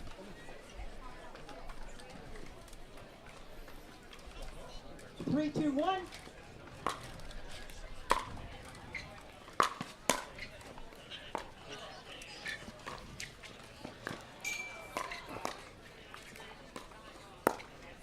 Just wide. Second serve. So that's the game plan here, is they are putting Newman and Parento are putting Parento straight up in front of Simone Jardim, making the court small. Just a great passing shot for Ben Johns. Right as I say that, sorry to interrupt you there, Dom. No, Ben Johns goes the other side beautifully. So Ben Johns in singles lost to a man named J.W. Johnson. Doesn't really happen too often in singles land with Ben Johns in the mix.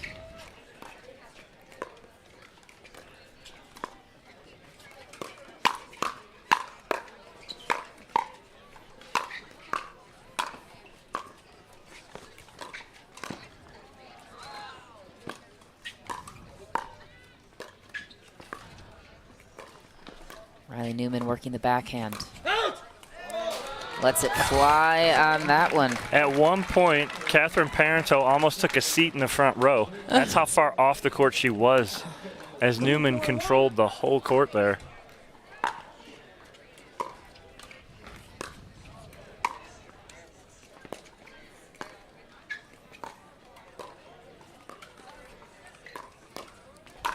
Riley Newman hits the backhand of Ben Johns and finishes the rip on the forehand. 3-4-1.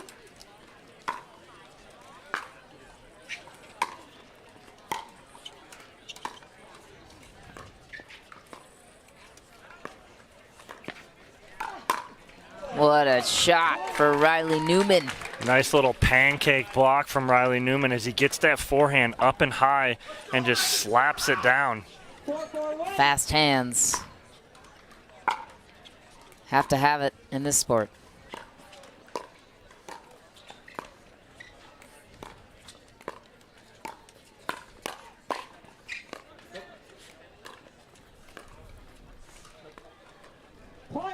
Just wide. Parento and Newman off to a nice little run here in game number 1. This winner's bracket final. Winner will advance to the gold medal match. Loser will drop down to the back draw. Woo! What a finish. Riley Newman and that two-handed backhand, Tom. That's absolutely huge right there, as Newman just making himself big in the middle there. He's loving it. He's all smiles right now. John strategizing with Jardim before Newman comes into play with this serve here. See what happens. They take the 2-point lead on their side. Whatever John said to Jardim, it worked. Really testing the backhand and the backside that you were talking about against Ben Johns on their third shot drops. Newman just taking over at the kitchen. Ben's just kind of smirking because he's just not sure what's going on right here, or what to do to slow the Riley Newman train that's coming through right now. Jardim's got to have a little bit of a chip on her shoulder as well against Parento, looking to avenge last night's late loss. in the women's doubles finals.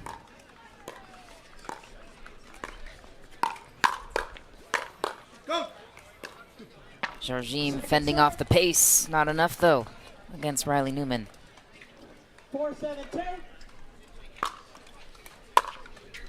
Just wide. What about that serve? Yeah. Made it so tricky. That's a big serve there from Ben Johns, using that spin serve, and he's got a lot on it. But the whole key to that is how deep he hits it. Seems like many of the players also utilize that backspin return. Yeah, Why is that? That cut return. What they're trying to do is they're trying to create that cut and that spin, so when their serve gets over, their return serve gets back over, kind of settles and sits. Doesn't pop up so they can attack that next third ball. Perhaps gives them a little bit more time to get up to the net as well. That too. Get a little air underneath it.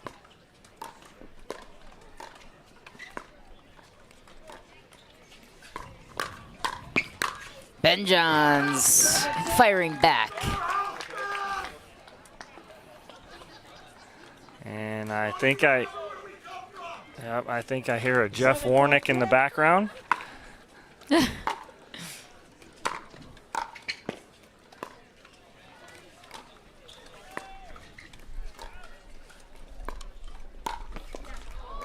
Tagged.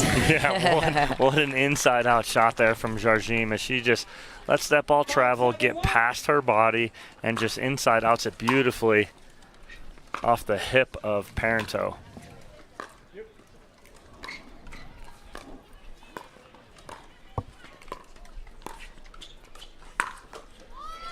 What a shot for Riley Newman, forcing that air out of bounds. Yeah, the around the post from Newman. John's unable to defend that one.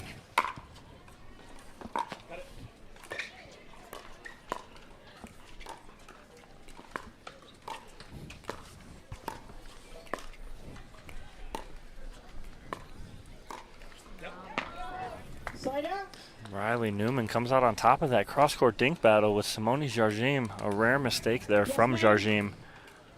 7-5-2. If you're just joining us, this is the winner's bracket final. Dominic Catalano and Michelle McMahon on the broadcast. 7-5-1. Parento and Newman with the 2-point lead and on the service advantage. Newman coasts it out of bounds. Yeah, Newman knows he has that shot there. Unfortunately, when he overhits like that, that becomes an issue for him. He's just got to stay calm, keep that ball in play, force Jardim to play another ball.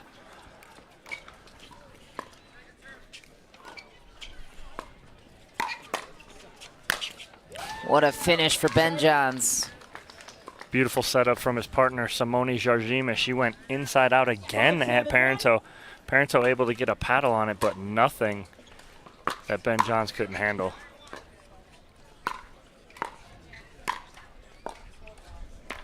Second serve.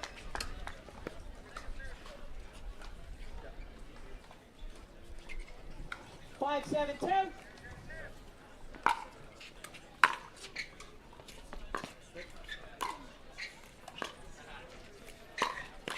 Riley Newman, that lethal backhand.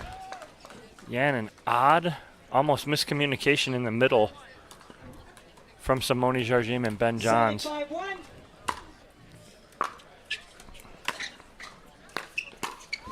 Riley Newman jumping in on the backhand for the poach and the finish. Yeah, big closeout. Watch Riley Newman here in the middle just get really big and put that ball away. Beautiful. 8-5-1.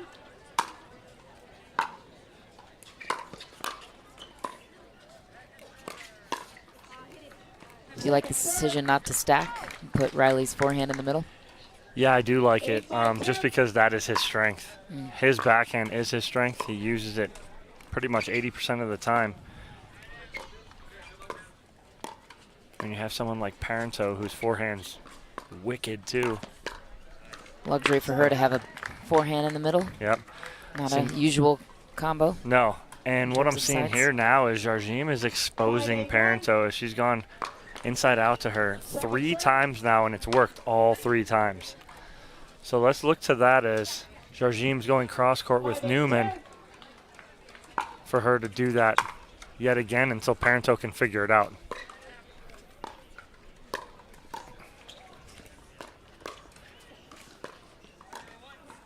here's the setup from Jarjim. If Newman leaves one a little high. Can dink all day with these guys. There it is. The pop-up and finish for Riley Newman. Just as good on his forehand as he is on his backhand. 8-5-1. 3-point lead, looking to close in on game number 1 here in the winner's bracket final. Tournament of Champions, Brigham City, Utah.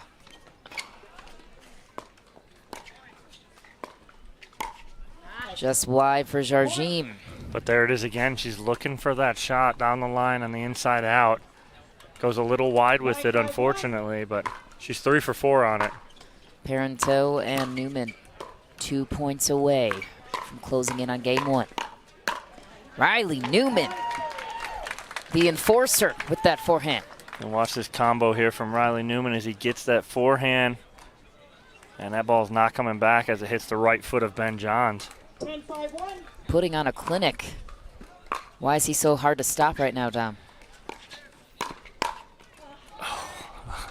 Again, 4 out of 5. Simone Jarjim going at Parenteau. You ask why he's so hard to stop. He's so big, so athletic, so quick. His hands are so good. I mean, we could just go on and on, but this match is almost over. We don't have that much time. Newman and Parenteau seal the deal and take game number 1 here in the winner's bracket final. We've got 1 game and potentially 2 more to go. We're going to take a timeout here for a quick commercial break. Right after this, we'll have game number 2 back in action here in Brigham City, Utah. A score of 11-5.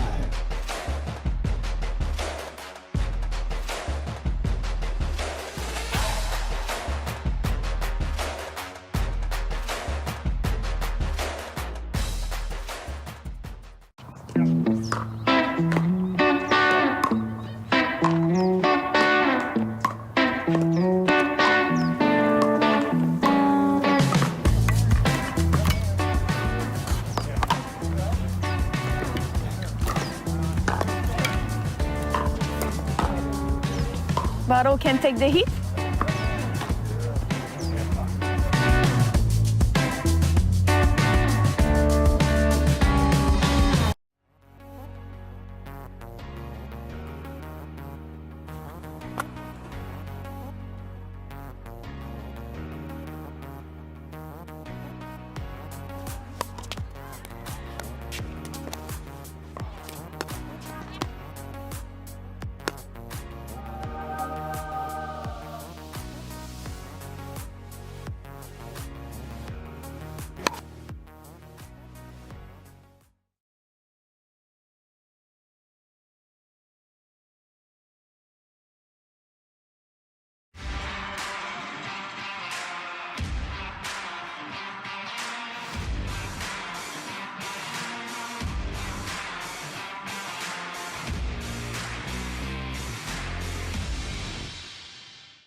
Slightly favored backhand. Hand-eye coordination. Back on championship court here for the winner's bracket final. Simone Jarjim and Ben Johns went down in game 1. They'll start us off with a serve in game number 2. Riley Newman stole the show in game 1. Will he do it again here?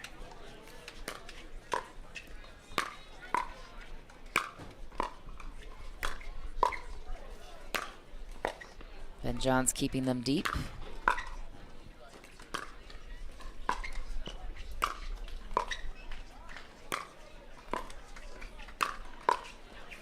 Riley Newman inching his way up. Tough go. What can you do when you're jammed back like that, Dom? There's nothing they can do, especially when Ben Johns is so big in the middle right there. He takes up the whole court. Jarjim just stepped aside and let Ben just force that ball back every single time. Is there any way you can place the drop shot differently to create more of a situation to come to the net, or just kind of jammed? The only thing they could have done was kind of try and go cross court hard and try and create some space and let Ben drop that ball in front of him. But he wasn't allowing it because they were going flat right to him in the middle.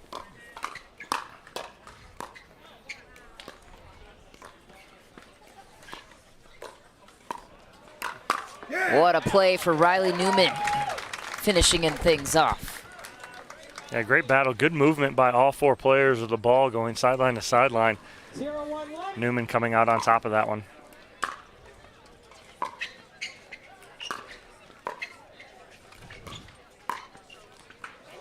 Oof. Tough break for Parento. 0-1-2.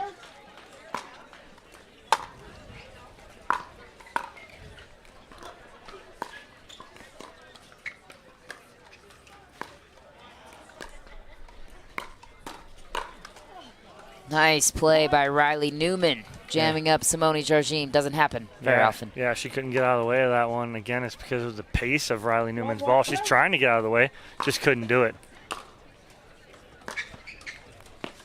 Side out.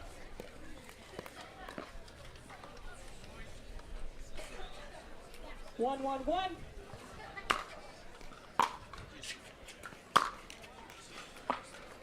That's a case of Ben's spin on his spin serve coming back to kind of haunt him, and that ball just dips and dives on him as he tries to hit that drive.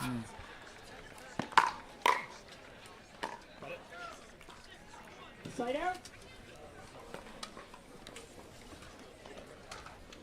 1-1-1.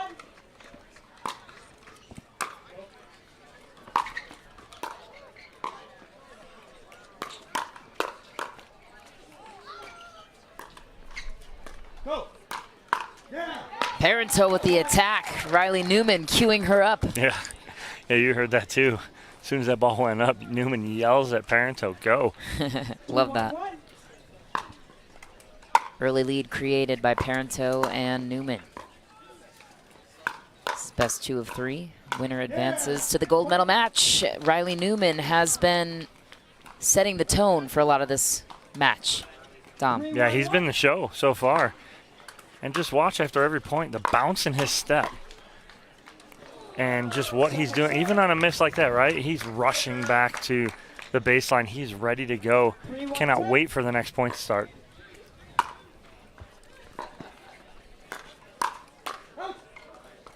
Rare miss for Ben Johns. Yes. 4-1-2. Quite the run Newman and Parento have created.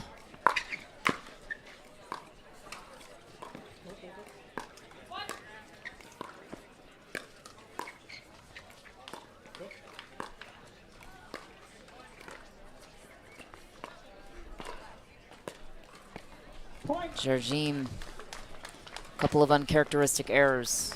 A timeout here from Ben Johns and Simone Jardim. Timeout is called on the court as Parento and Newman take an early 5-1 lead, and we will be back with more action right after this short break.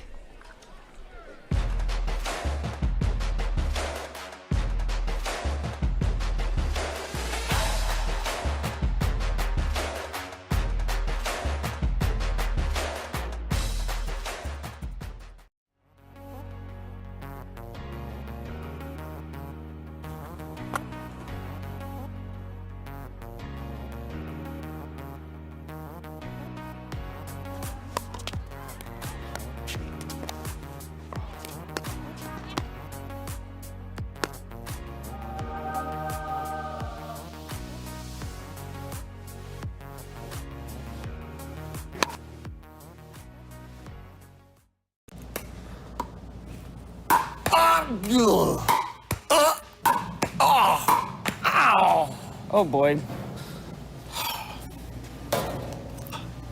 Irina, you didn't even hit the bottle off my head once. Sorry, Patrick. I guess I'm a little off today. But here's some egg relief.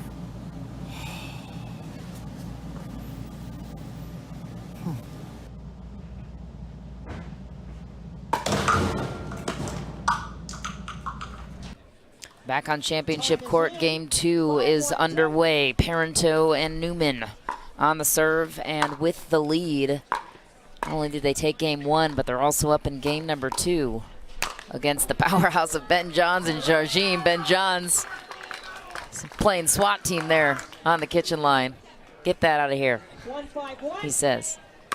Not verbally, but with his actions.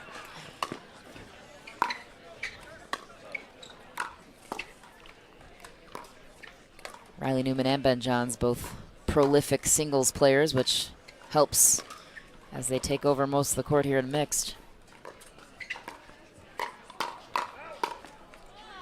Newman testing the pace of Jarjim, and a nice placed backhand there.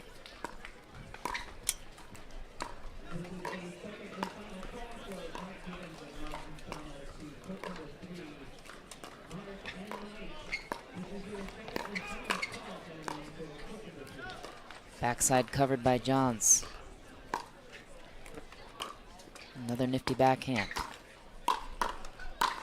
Parento sets up her partner, Riley Newman, to finish. One of those balls maybe going out in that rally, but what a finish for Riley Newman, Dom. Yeah, I think Jarjim played an out ball that would have ended that point. 7-time U.S. Open medal winner Dominic Catalano. Our analyst, I'm Michelle McMahon, on the broadcast for you here today. Just getting started, really. Yeah, we really are. We got a long night ahead of us. Just think the loser of this game is going down to the back draw. So that's the level of competition that we have here today. This is not even close to the finals. Yeah. I mean, close, well, but close. Winner gets to the finals, but for the one that loses, they got to come back. Quite the road. They're going to have a nice matchup in that bronze medal match with whoever it is coming out of the back draw, which is loaded too. Lots of options. Callie Smith, Steve Deacon, Patrick Smith, Lauren Stratman. Pick your poison. Just long for Parento. 1-5-1.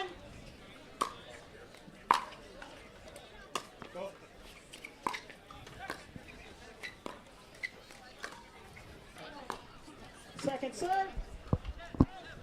A rare backhand miss there from Ben Johns. Went really wide on that.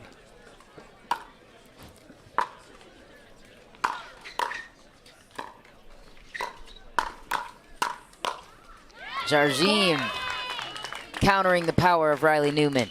Yeah, it's a nice hands battle win there from Jarjim, and that's what they need right there. They need to feed right off that point right now. Get back in this. 3-point hole. Not used to being down in many of these matches. Doesn't happen often. Parento and Newman are a great new pairing on the scene here of mixed doubles in the land of professional. 3-5-10.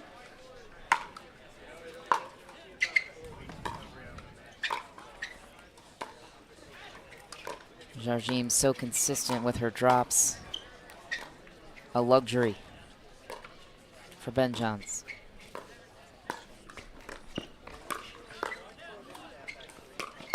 Riley Newman commits to the edge, and he closes. What happened? Watch this jump. I mean, he burts in front of Catherine Parento, and I say Bert. It's the opposite of Ernie, where Ernie's from the opposite side, cuts in front of his partner. What a read there from Riley Newman. I was going to say, you have to have a good read to be able to execute that one and not get played on the other side of the court. Yeah, you hit that shot, it's all or nothing right there. Riley Newman has been playing lights out in this match, and he has to beat Ben Johns and Simone Jarjim. This might not be the last they'll see of him. Tweener. Ben Johns with the angle. The hard part about hitting that tweener, I'd rather see Riley Newman run around that. He's there. He had to slow up to get that tweener. I'd rather him run around it and get a better shot on it. So what is it, style points? Yeah, you know, that's almost what we call a heat check, right? He's playing so well. Let's see if he can drop this tweener in.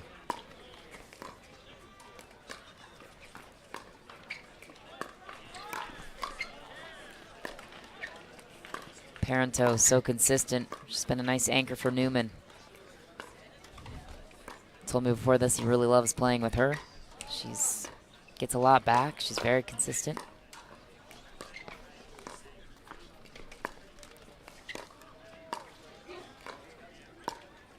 Following the footsteps of her mentor, as he mentioned, Simone Jardim, former tennis coach at Michigan State University. Oh, a framer to finish the overhead. Hate when those happen, Dom. So tough letting those points go. Oh, man, that is tough because that's a gimme winner.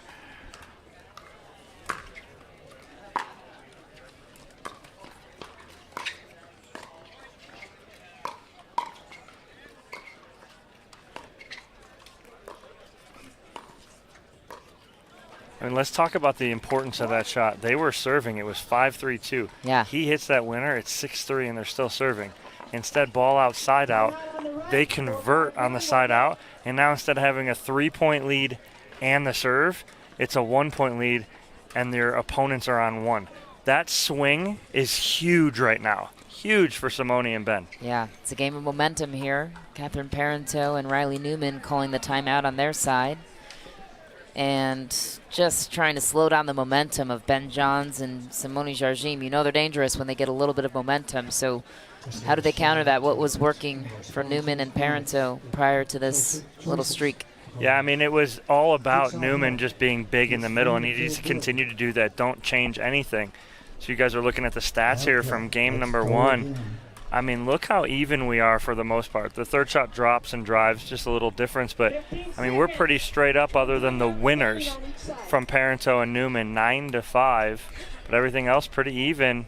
And, you know, that match was kind of even up until the score, 11-5. But that's just the level of play we're dealing with right here. Time is in. 4-5-1. Ben Johns, the first server, now earned 2 points in this mini run that Parenteau and Newman are trying to slow down on the other side. Riley Newman and Ben Johns says, take that. That's a great read there from Ben Johns, just holding his ground, reading the Ernie from Riley Newman, and we're all tied. Reiterating the importance of that missed overhead, so tough. What a shot for Catherine Parenteau. Again, the key for her taking that shot is taking something off it. Takes something off it, goes right at the body of Jardim. Jardim backs away to try and let it go. Stays in.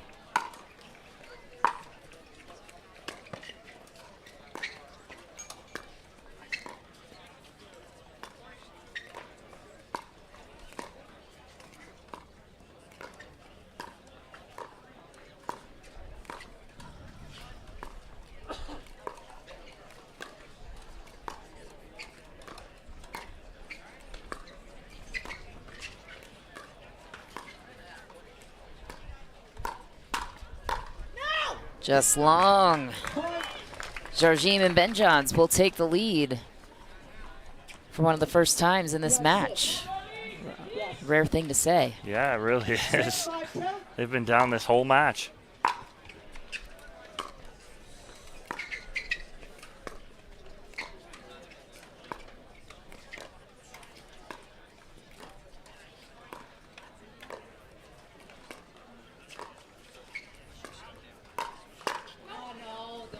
Just long for Jardim.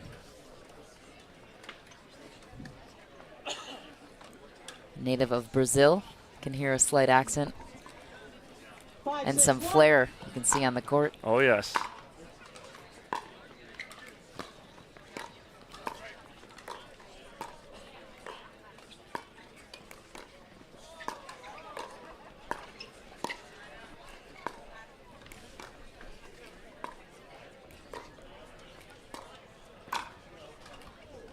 Just long for Catherine Parenteau.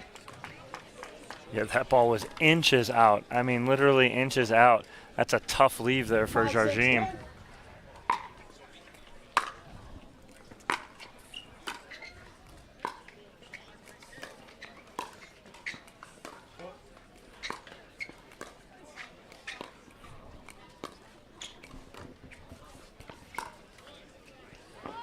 Great shots for Jarjim. Yeah, she gives Parento exactly what Parento's been giving her all day, right at her body. Parento tries to get out of the way, but she gets out of the way, but that ball lands in.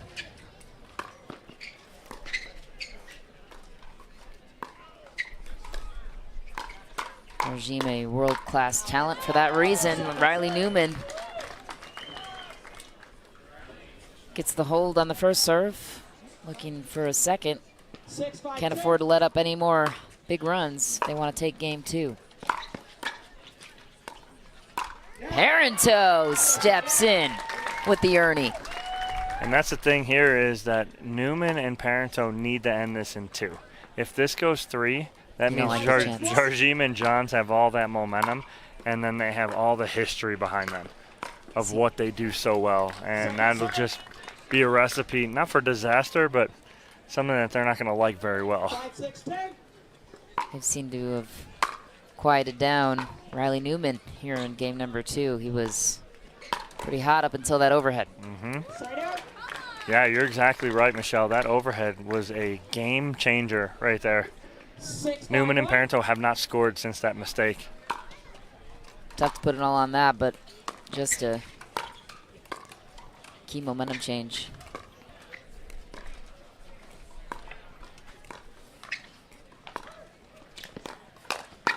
Nice grab by Newman.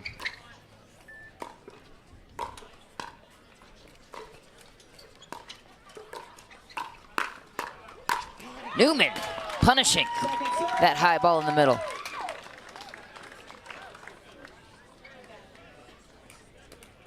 Six, 5-2.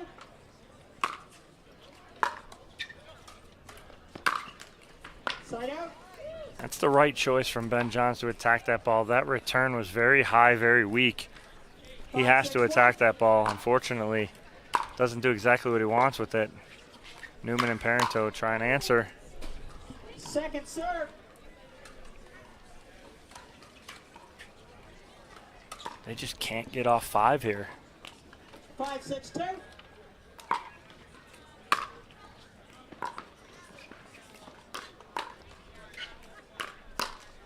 Oof, Parento into the net. She's very upset with herself, not because of the mistake, but because she read it so well. She jumped to her forehand, was all over it, but just overhits it down into the net.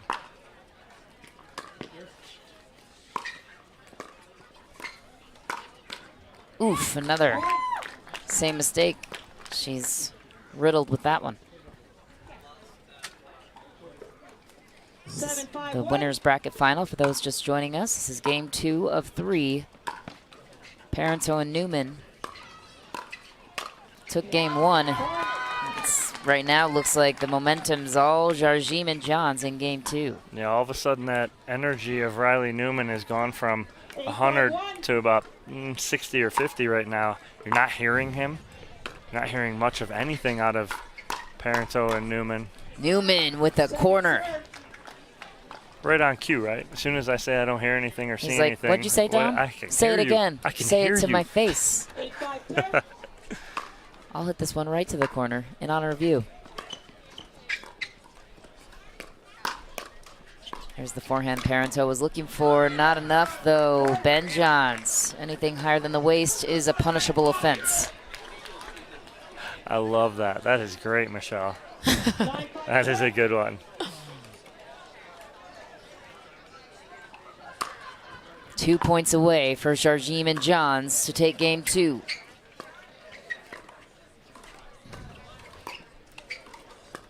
That ball that Newman played was very close. It looked like he second-guessed that one. Yeah, but he plays it.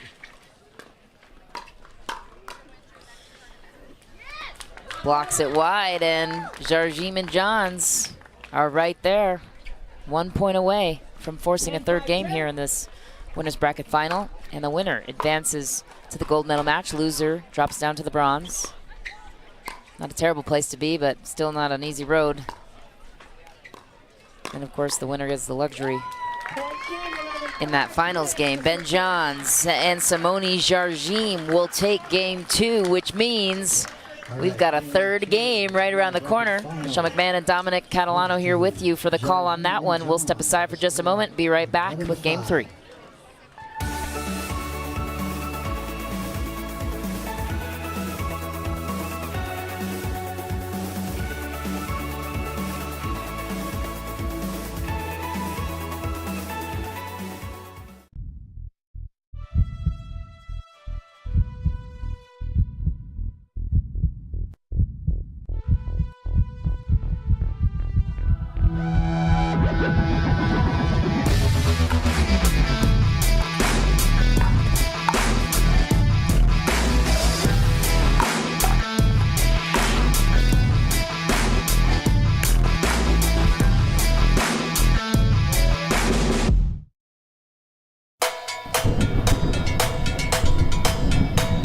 Electric feel is in my bones, in my bones, in my bones. Pay me color, make me glow, make me glow, make me glow. Shine like diamonds, bright as gold, bright as gold, bright as gold. Let those good vibes. That's a great point by Tyson Youngman. I got that glow.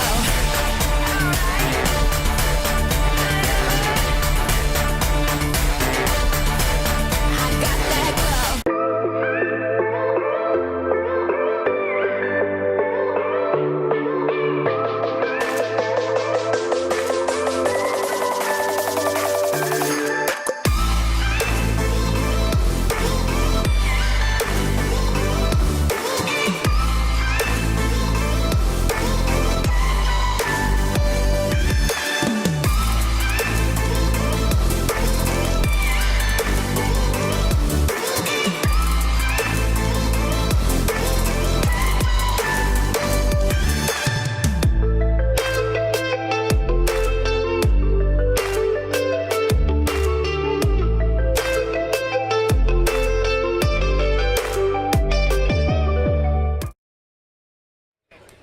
Back on. There'll be an end switch at 6, game 3. Time of Back game, on championship court.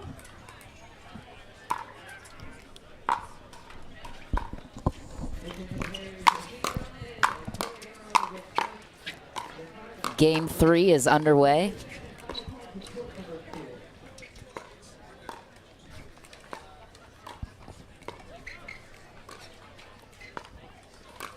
Winner advances to the gold medal match. Loser drops down to the bronze. Can expect this one to be as close as the first two were.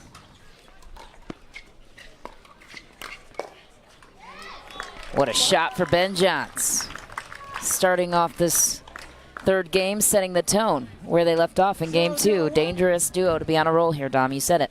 Yeah, making his presence felt early, and that is going to be trouble for Parento and Newman if they don't stop that. Good leave.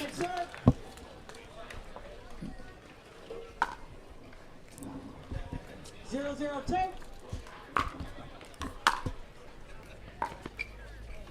Side out. Great return for Parento. Missed drop for Jardim, so Riley Newman will look to kick off the first point of this third game.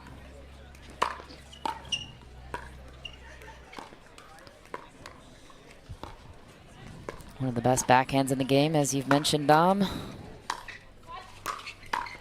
Ben Johns fending off the ATP and then finishes at the kitchen. That was impressive. Beautiful job by Ben Johns. Again, people talk about Ben Johns doing Ben Johns things, and that is one of them right there. Defending an ATP like it's nothing.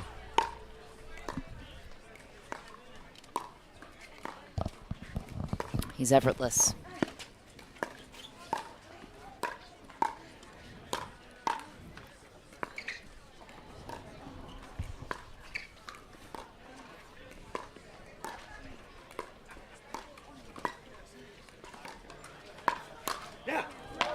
All right, Parento and Newman kick off the point scoring. They lead us with the early 1-0 lead.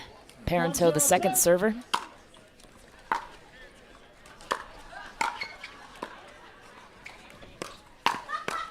Ready for pace, and she clears it. And watch where Parento's standing when she's hitting these balls. One foot's out of bounds, one foot's inbounds. It's tough. Hard for someone to play like that, but Parenteau is doing such a good job of it, being that supporting cast for Riley Newman. Just long for Parenteau. Putting up an awfully good fight here against Simone Jardim and Ben Johns, who are the perennial power of mixed doubles. Riley Newman typically playing with his sister, who recently had a baby. Congratulations to her. Parenteau stepping in seamlessly.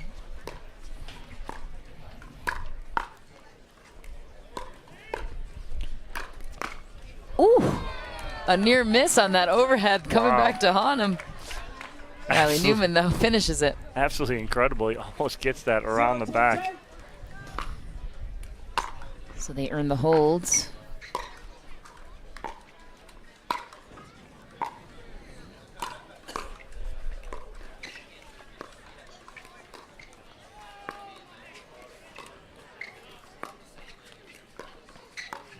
Ben Johns moves so smooth from side to side. Riley Newman finishes with that staple of a backhand. Yeah, you're right, Michelle. You watch Ben Johns move along the kitchen line, and it's just effortless and smooth, and he covers so much ground with each step he takes. And it's his size and his athleticism that he uses to his advantage so well. Very efficient with those feet. Riley Newman not pleased with that third shot drop, clearly, going in the net. Just the missed contact there.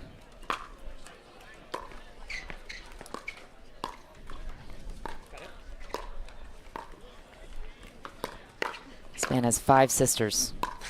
That's a good man right there. Just wide for Ben Johns.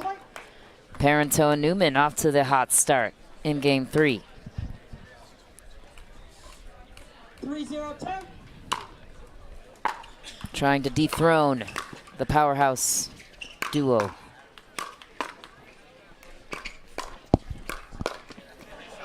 Great cover from Riley Newman. He's there to cover that.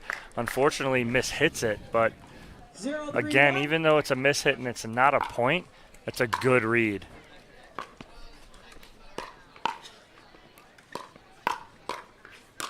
Oof. Dangerous combo there. Jardim setting up her partner, Ben Johns, to rip that one down the line. And that was an easy put away from Johns as Newman was in the middle, left that whole side of the court wide open.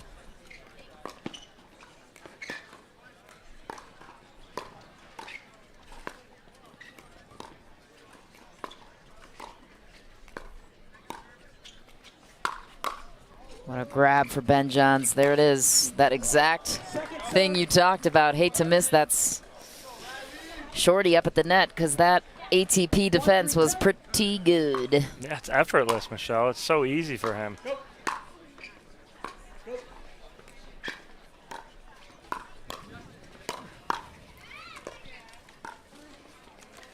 Jardim moving him around on the dink game. What'd you see, Dom? That inside out from Jardim as she found some success in game number 1 against Parenteau right there. In that same exact spot. Didn't have much of it in the second game, but didn't need it. But right there, that's a big time shot at a big time.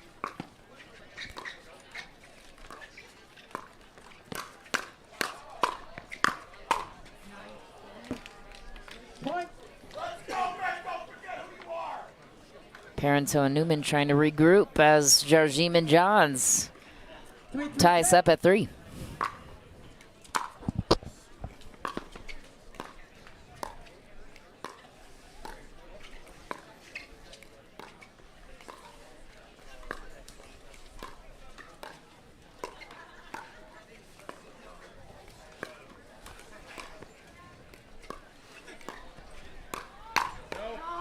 Parenteau ready for the windup and the pace. Yeah, and the hard part about that is that ball is going out. Parenteau hit that very flat. But if you go to the body, as you always say. Yeah, Jardim can't get out of the way of it. Oof, just out of the reach for Parenteau. Great shot by Ben Johns. 3-3-10.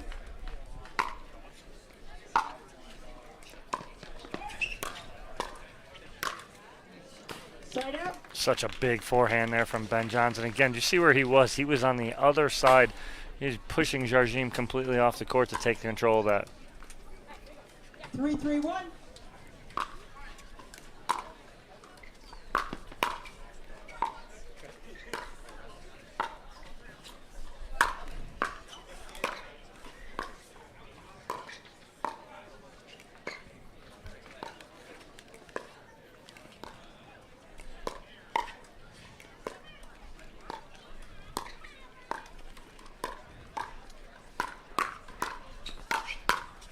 The wingspan of Newman, great grab by Parento, the defense. Oh, if she could have broken through the barriers for that one, she would have, and Catherine Parento. A couple of amazing dig-outs here, and a well-earned timeout called on the court. Yeah, that's a big timeout right there, and a big, there's so much to talk about right there. You know, it's a timeout because of the effort and the length of that point. It's a timeout because you're trying to slow down Jardim and Johns right now as they take the lead here, ever so be it a small lead, but they do take the lead here. They sneak up on you, it seems. Yes. But such good defense from Parento and Newman throughout that point too. You know, but you got to get your breath under you. You got to get your legs back under you, because if you don't want them to run away with this. Time is in. 4-3-1. Ben Johns leads us off as the first server here out of the timeout, and he finishes beautifully down the middle. This is what you were concerned about, Dom, at the beginning. If you're Riley Newman and Catherine Parento, is the momentum that Jardim and Ben Johns carried from that second game victory. Yeah. It's not that, again, they're not counted out yet. It's 5-3, you're within 2 here. But the biggest thing was, and I said it, I'm like, I'd rather, if I'm Newman and Parento, I want to win that second game. Don't want this to go to 3.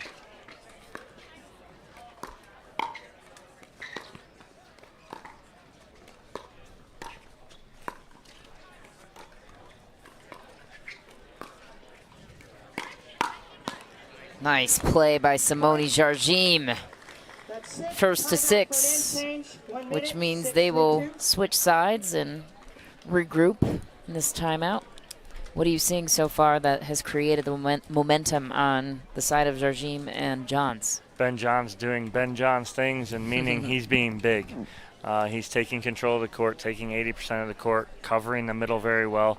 And when he's getting an opportunity to put a ball away, he's making the most of the opportunity. And I hate to say it. I hate to bring it all back to game number 2, but 5-3, the overhead miss. It deflated, it seemed like, Parento and Newman, and they just haven't been able to gain that momentum back. Just joining us, this is the winner's bracket final. We're in game 3. Winner advances to the gold medal match. Loser drops down to the bronze, and then has to beat the winner in the gold medal match twice, essentially. Yes. So tougher road, if they can make it back to that point. Correct. They got to win that match first. 3-6-10.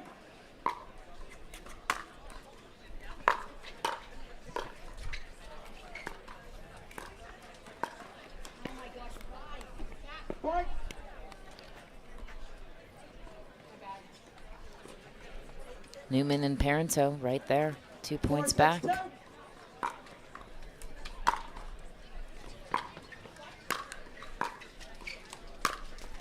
What an angle for Ben Johns. Looked like he was going cross, rips it line. Big one-handed backhand there from Ben Johns.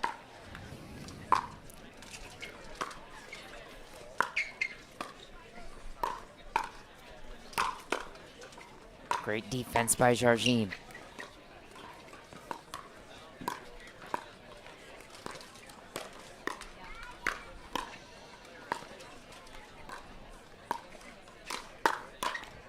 Oof, tough miss for Riley Newman. Parento going right at Jardim. See that look on Simone Jardim's face after she won that point to Ben. She's in this match right now. Ben Johns and Ben calling them on the misalignment. tough break for Parento and Newman. 8-4-1. Tough to give up points like that in games like this. Always paying attention is Ben Johns. Smart kid. No. 99 out of 100 players aren't going to catch that. I certainly didn't. No. I'm like, what happened? What, Where we what at? happened? What's Who going did on? something wrong? 8-4-2. Why are we calling a point on this one?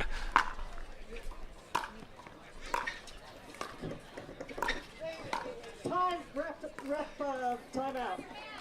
Oh, looks like we have Already got stung once today. some adversity on the court. Our referee fending off a bee. If I had $1 for every time I heard you say that, Michelle.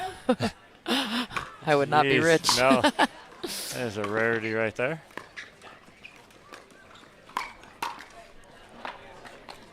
Jardim gets a beautiful look at a two-handed backhand, but tries to do just a little too much with it, and it's in the net. Riley Newman will try to close the gap. Not a lot of game left to do so. Down by 4, late in the third.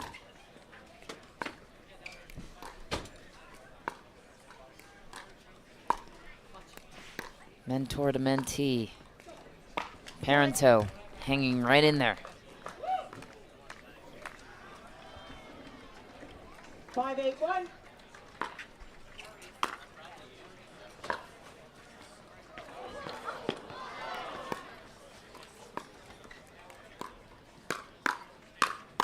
Great dig out by Parento. Riley Newman, what a gift for Jardim. This is unbelievable.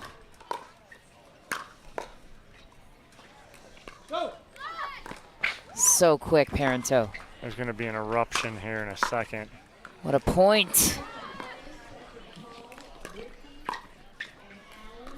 Who will surrender first? Oh, just wide for Riley Newman. You called it, and the crowd goes nuts for that rally. What a point. Some great defense on the side of Parento and Newman. Again, just to stay in that point, but Newman had a put away that he hit off the tape, and it kept. I started serving, Ben. I know, I'm the first server. That one was right. We came in at 4, I started. That's good for us. Ben Johns miscalling the presumed error on the other side. Thought that he thought it was wrong server, and it wasn't.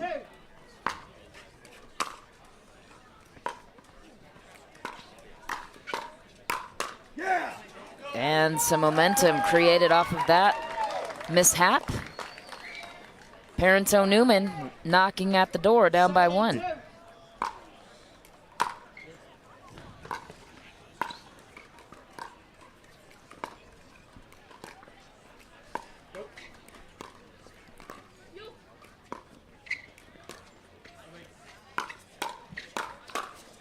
Oh, Ben Johns doing Ben Johns things.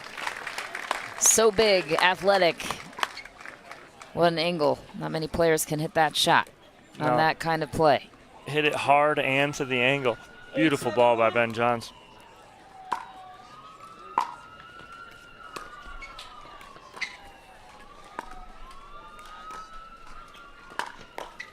What a play by Jardim. Wow, Simone Jardim around the post. At that time, at this point in game number 3, that's just confidence right there. She's world class for a reason. On display in game 3 of this winner's bracket final. Ben Johns running the table from the kitchen. No pun intended. We have a timeout called on the court. Game 3 is 1 point away from finalizing on behalf of Simone Jardim and Ben Johns. Any chance for Parento and Newman to come back into this one? First and foremost, don't got to worry about getting any points here. Got to worry about getting the side out. Get the side out, get it back, and then work your points. Let Riley Newman get big in the middle like he has been this whole game. The issue is that Ben Johns and Simone Jardim have neutralized him a little bit.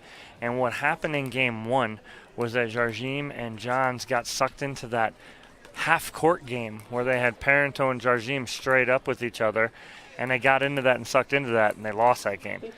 In game 2, they spread the ball out a lot more, extended Newman and Parenteau, and weren't afraid to do that.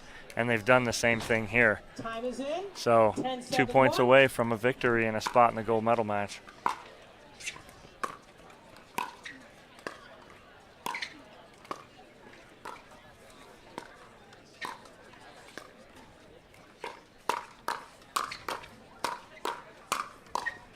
Oof. Just short, but what a finish for Ben Johns and Simone Jardim, punching their ticket to the gold medal match. Catherine Parenteau and Riley Newman remain alive. They drop down to the back draw in the bronze medal match. We have plenty of juicy action for you here, folks. Up next, it'll be one of the back draw matches to chip their way back into the bronze medal match. Stay with us. We'll be right back.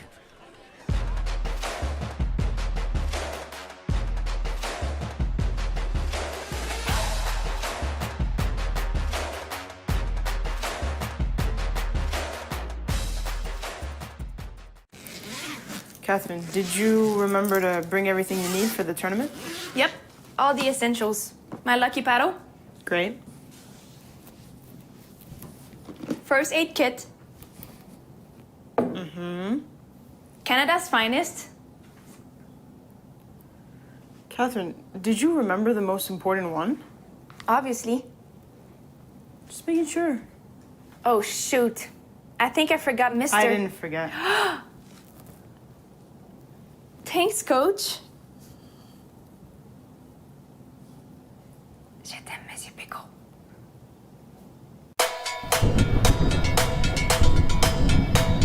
Electric feel is in my bones, in my bones, in my bones. Pay me color, make me glow, make me glow, make me glow. Shine like diamonds, bright as gold, bright as gold, bright as gold. Let those good vibes. That's a great point by Tyson Youngman. I got that glow.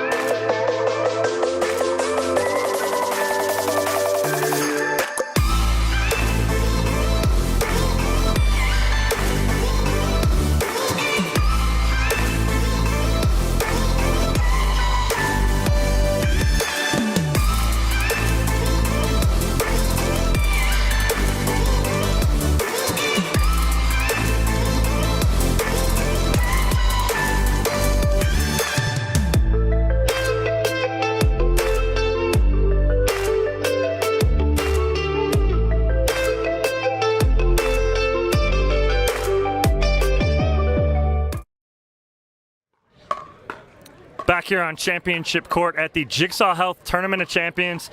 I'm joined again by Simone Jardim and Ben Johns after their winners bracket final goes 3 against Riley Newman and Catherine Parenteau. Guys, go right into game 1, and we were talking, Ben, before we came out here. You made a good adjustment after game 1. Game 1, it seemed like they shortened the game into a 10-foot game where they cut the court in half against you guys. And then in game 2, you guys opened it up and made that adjustment. What was the talk and the conversation with you and Simone after that first game? Yeah, I think they threw a little bit of that new strategy at us. We hadn't really seen that before. And I really think the key was that I didn't have quite as much liberty to move around when we were in that kind of formation. But once we started moving the ball around a little bit more, which we did in game 2, I was moving more, and when I move more, that puts the court smaller for Simone, so she misses less. So it's just like, a couple factors can actually transform the game just because it's a chain effect. And was that something you saw too, Simone, talking with Ben after that first game? No. So it wasn't actually, it was midway through the second game because we were down like 5-1, 5-2, like pretty badly.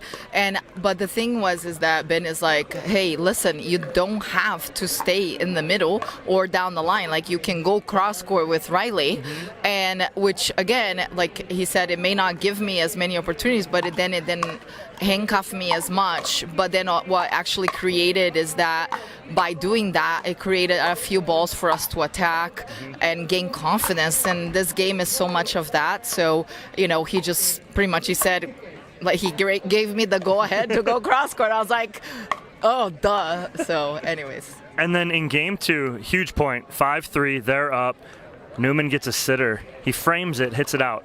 They could have been, and I'm just calling it out. He hits it, frames it, goes out. It could have been 6-3-2, they're up.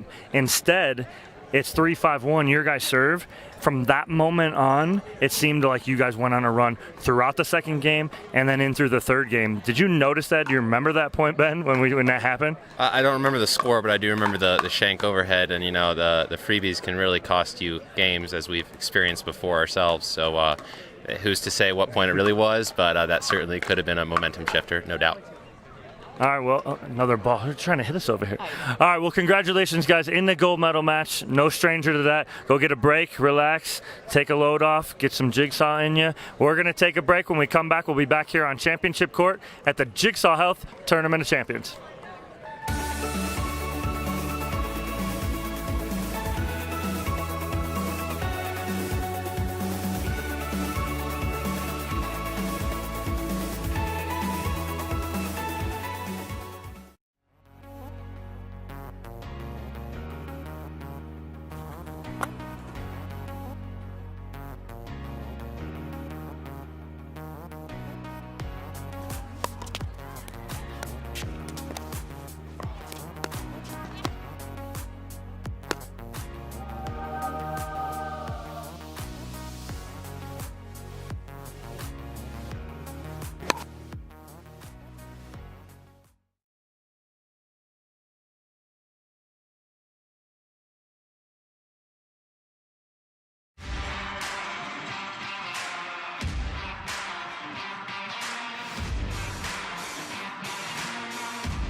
Slightly favored backhand.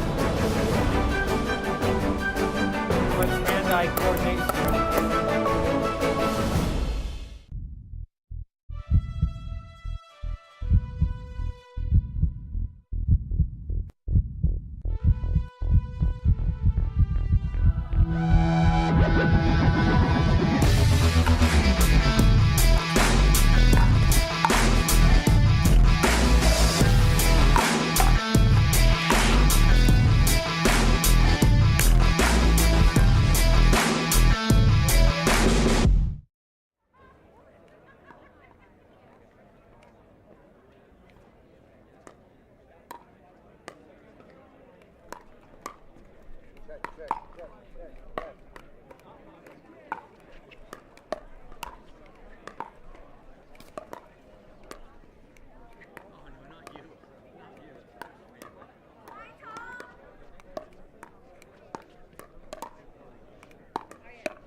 Test check. Thank you. Guys, I gotta watch this guy for permission, okay? And I'll let you know. All right, welcome to the John Gullo Championship Court, where we have a consolation game coming up here. 1 game to 15, win by 2. On court from Valley Forge, Washington, Leah Jensen. Her teammate from Boynton Beach, Florida, J.W. Johnson. All right, their opponents for today. From Village of Golf, Florida, Lee Waters. And her teammate from Rathdrum, Idaho, Tyson McGovern. Guys, a couple more minutes, have a meeting. Couple more, and then have a meeting. Oh, yeah.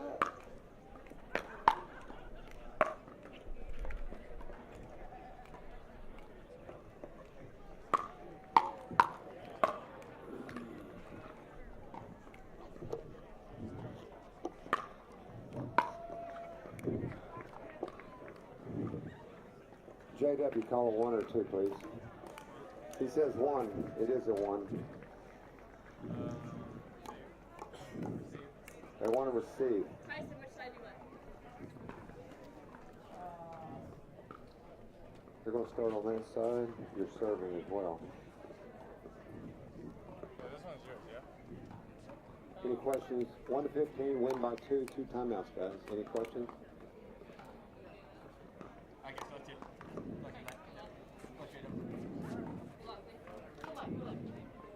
Which one you want? Thank you.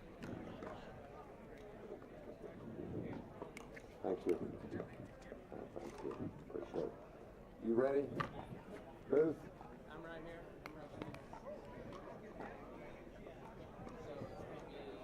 first time out, we're going to go commercial. Okay, first time out.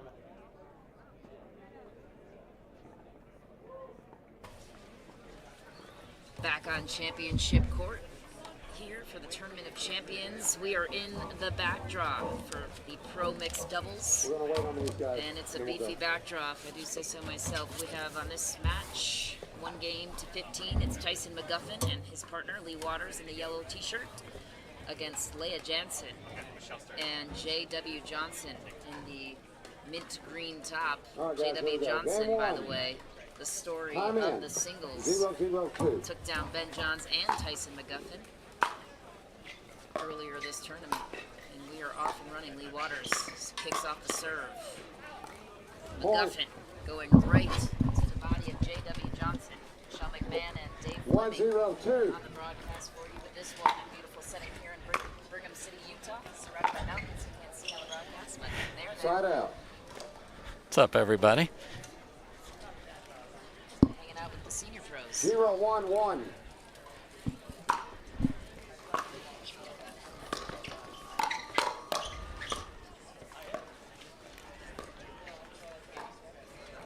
This is 1 game to 15. The winner will get Callie Smith or Steve 1-1-1. Deacon, the winner of that game against Lawrence Sherman.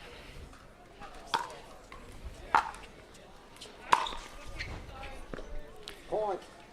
And Michelle, I did get to call one of the Leah Jansen, J.W. Johnson matches earlier, and they have fended off match points earlier today in the back draw and are here ready to battle again.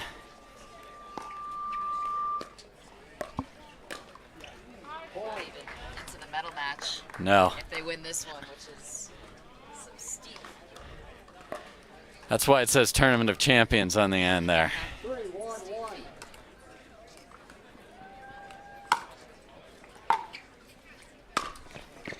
Wow.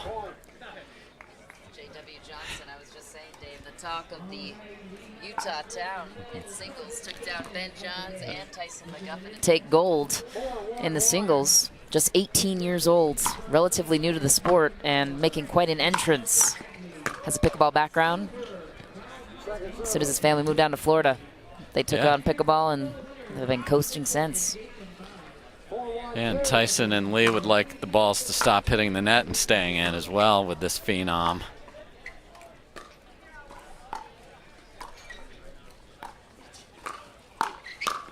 What a shot for J.W. Johnson. And that's been working. It worked in their earlier matches. Leia goes for the Ernie. That opens up a spot where they put the ball in the middle on the J.W. Johnson forehand, and he smokes a winner.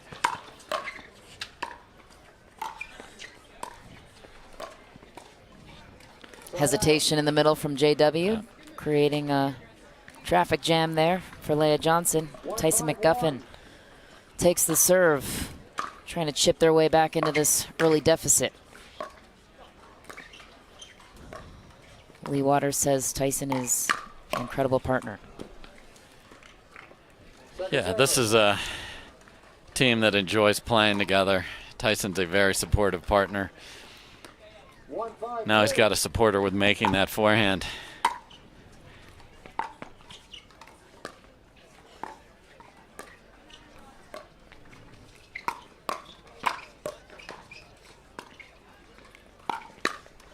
Just wide for Johnson.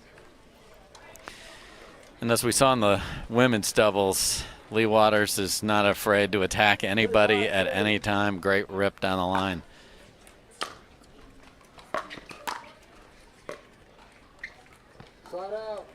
Attempted drop just short for Tyson McGuffin, so the serve will be surrendered to J.W. Johnson. That looked like it could have been a little wide or long.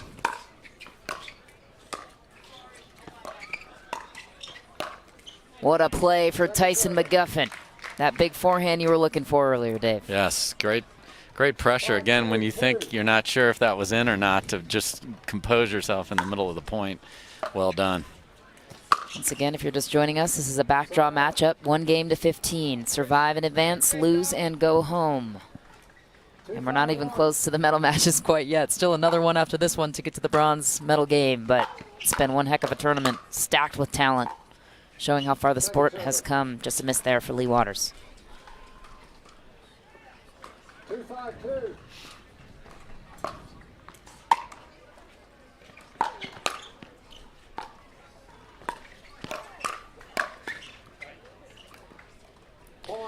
Great job by McGuffin taking over the middle of the court with that forehand. He's got that new Selkirk Labs paddle everyone's talking about. What a grab for McGuffin. A little deja vu from singles a couple days ago. Just long and wide for J.W. Johnson. Yeah, it's certainly not a singles title, but McGuffin would like sweet revenge against J.W. Johnson here, no doubt, Michelle. Such a good sport, though. J.W. Johnson telling me after that game, Tyson McGuffin was super supportive, encouraging, telling him he's a great player. Love to see that high class from an established player like McGuffin. Absolutely. 3 kids, 1 baby on the way. Told me he's a wrestler growing up. Youngest of 7 kids. What else do you want to know? Leia Jansen will take back the serve.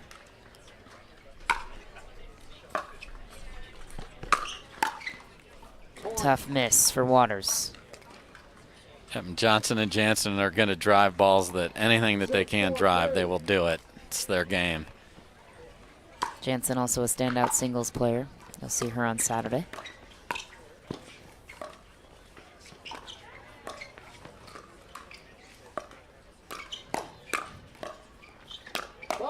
The right foot was on the line. Foot fault called on J.W. Johnson. Yeah, he was doing his best Walenda brother across the tightrope there, but just touched it. 4-6-1.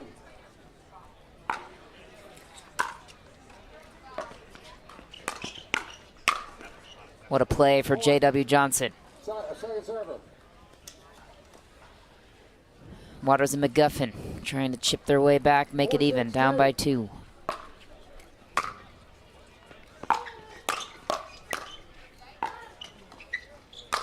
Lots of places to go. He goes angle, and it works. An angle is much better than power most of the time in pickleball because of the great defense on the other side in these matches. Takes discipline to opt for the finesse over the power swing.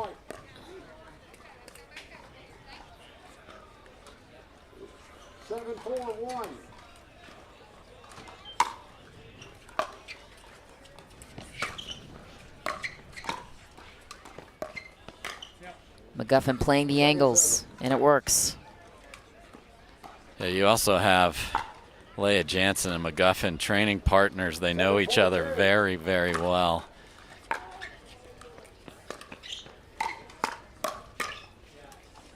What a play for J.W. Johnson. And we have reached the midway point of this game. Switching sides at 8. We're going to take a quick break here. We'll be back with the rest of this backdraw match right after this.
Back on championship court, if you're just joining us, this is a backdraw matchup, 1 game to 15.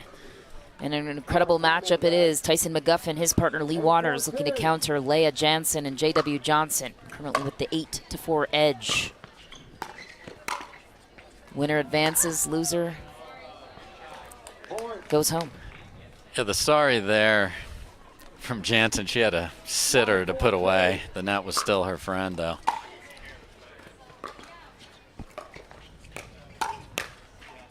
Great shot by Johnson. Finds the open court so well. Such a young player with great vision. Yeah, and he's just taking over. He's standing in the middle, and he's flicking backhand winners all over the place. Such a nonchalant guy, too. Yep. Talking with him yesterday. Just humble and does his job, does it well. Doesn't say much, doesn't need to. Lets the paddle do all the yapping. Gotta love that. All right, McGuffin and Waters with quite the hill to climb up. 4-10, trailing in this one.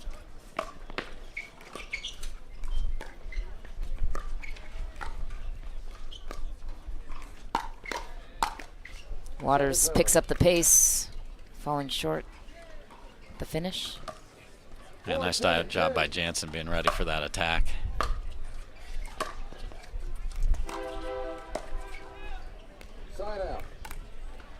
Yeah, and Waters and McGuffin need to board the locomotive that you hear in the background here in Brigham City. They're down 6.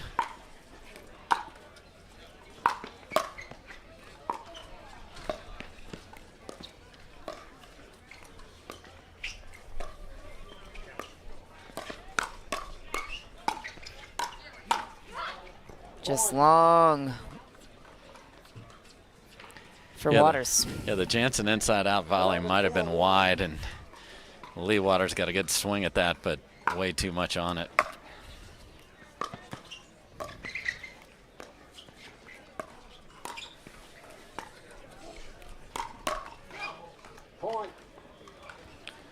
What adjustments do Waters and McGuffin need to make in this one? The ball needs to bounce, and we need to have a little bit longer points because they are feasting right now. Jansen and Johnson got to 12 awfully quick in this one. Not a lot of room for error here.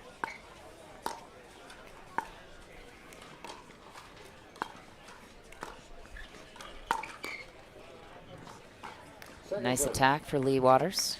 Yeah, got to wait for that opportunity. Well done there. See if they can get another one and then put a run together of their own. Point.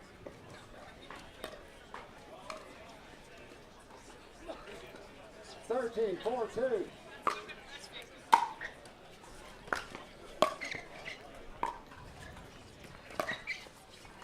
Just long for Tyson McGuffin. Match point already, Dave. 14-4. Jansen and Johnson with the edge. And the game on their paddle. They take it, and they will punch their ticket to square up against Lauren Stratman and Patrick Smith. And that was a quick one, Dave. First, final thoughts? Yeah, I mean, Stratman and Smith are waiting for him. J-Dub and Leia have been getting off to slow starts all day, and they just ran ahead. Maybe all those slow starts just went away in one big fell swoop here. Great win for them. More reaction on Championship Court right after this, and plenty more pickleball for you folks. Don't go anywhere.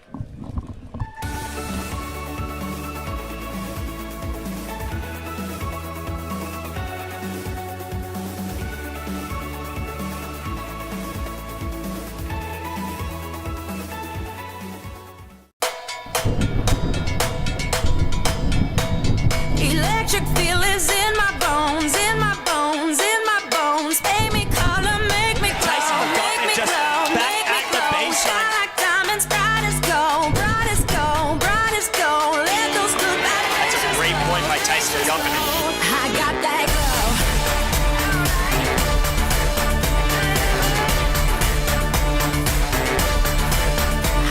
that glow.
Slightly favored backhand.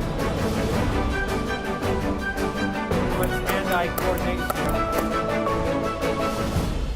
All right, Dave Fleming back here at the Jigsaw Health Tournament of Champions, and I'm with the winners of the last match here on Championship Court, J.W. Johnson, Leia Jansen. And Leia, we talked after your last match on the other championship court, and you said you guys had slow starts all day. That was anything but. What enabled you to have such a fast start and a quick match? Well, I think they gave us a few unforced errors at the beginning, and we kind of just kept going for our shots, and they were dropping this time. I think we came out a little more aggressive than we usually do, so it was good. JW played amazing, too, so that helps. So your partner's saying you played amazing there, J-Dub. That's always good to hear. I thought you controlled the kitchen line very well with your backhand. Were you looking for anything in particular? What enabled you to have so much success? Looking for the high balls, but also looking for the right opportunities to speed up whenever I could, and try to do it quite a bit this match, so it really helped. Yeah, the speed ups were working. So you're moving on, Leia. Looks like you're going to be playing Pat Smith and Lauren Stratman. Thoughts on that match? It's going to be tough. We've played them before, and we split with them, so anything can happen in the game to 15. Anything can happen in the game to 15. Anything can happen on this beautiful championship court. I'm thrilled to be here. Again, Dave Fleming, really well played by Leia and JW. They're moving on, and we'll be right back after these commercial break. Don't go anywhere.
hand-eye coordination.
All right, we've got a consolation match coming up here on the John Gold Championship Court at the Jigsaw Health Tournament of Champions. This will be 1 game to 15, win by 2.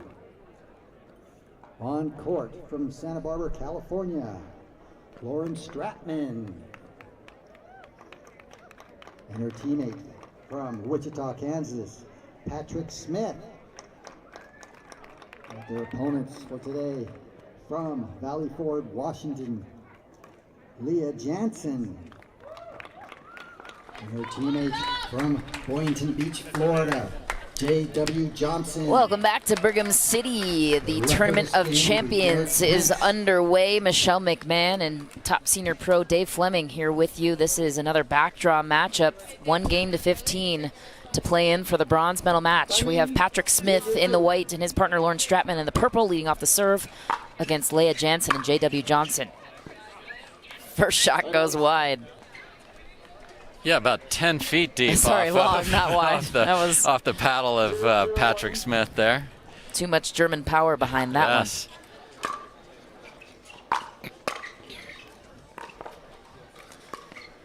This backdraw is stacked with talent. Long road ahead to get to that gold medal match, but doable nonetheless.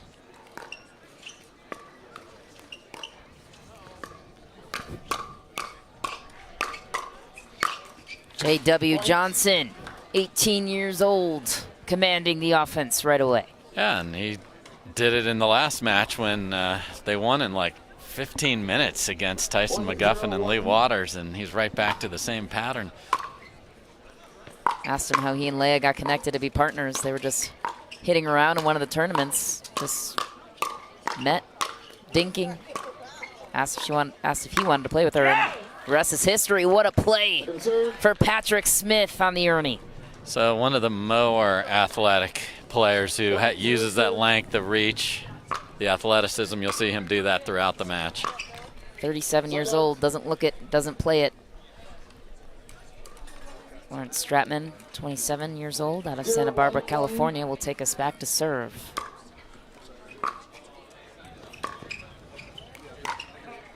Just long for Leah Jansen. tied up at 1. You know, you mentioned the hometowns of all these players. The altitude is absolutely a factor here up in the beautiful mountains of Brigham City. Balls are coasting, that's for sure. Second serve.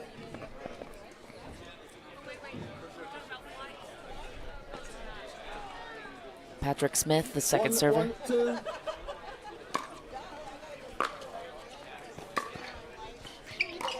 One game to 15. Winner enters the bronze medal match.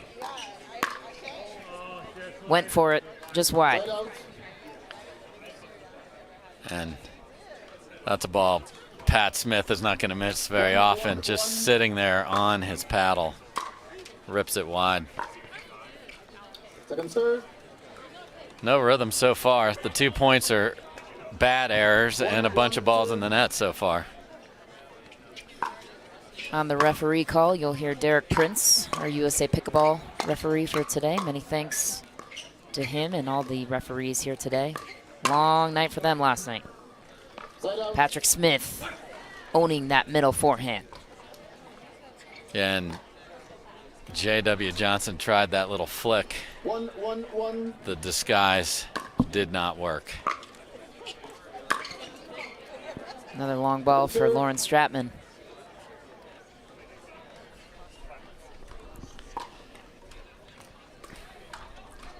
Yeah, no points of note so far here, Michelle.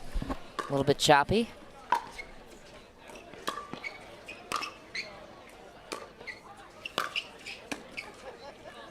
Framer for Patrick Smith. Can happen with the shape of that Electrum paddle. Chatted with him before the game, trying to get his advice how to avoid such tendencies.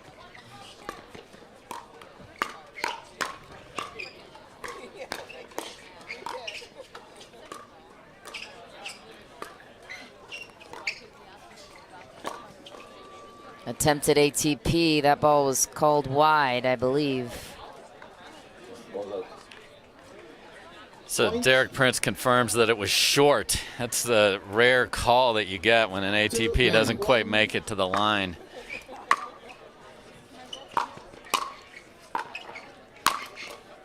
Patrick Smith with all that power. He doesn't have only one sleeve for a reason. You have to keep that right bicep free and able.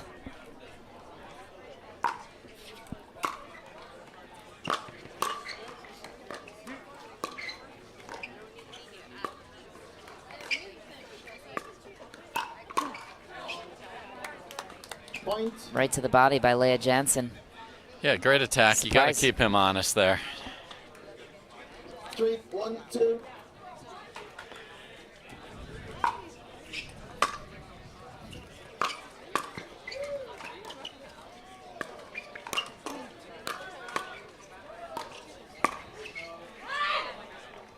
Point. Lauren Stratman getting a little feisty on those errors. 4-1-2.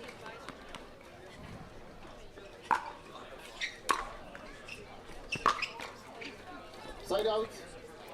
Yeah, when someone's feisty on the other side, you'd like to hit it, make them hit another ball and not give them a simple release of tension by hitting your third in the net there.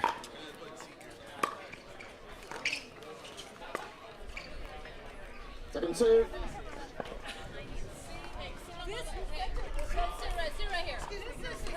One, 4-2.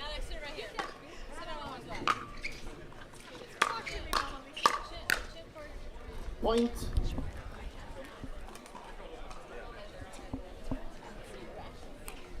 Two, 4-2. Lauren Stratman trying to close the gap here, trailing by 2.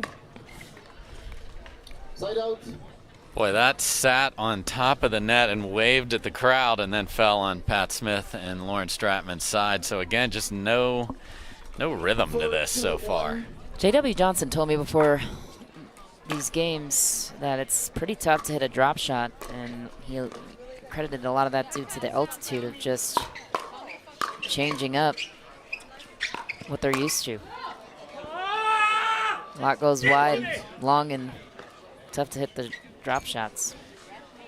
And yeah, Patrick Smith played that point perfectly. anticipated the ball in the middle and then just missed it deep again. Altitude potentially playing a role in that.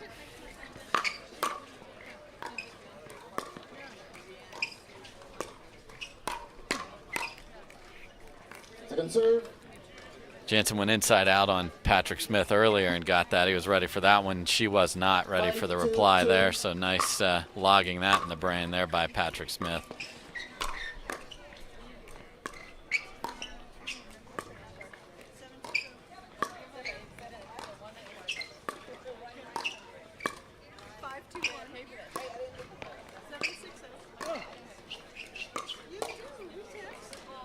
Jammed up.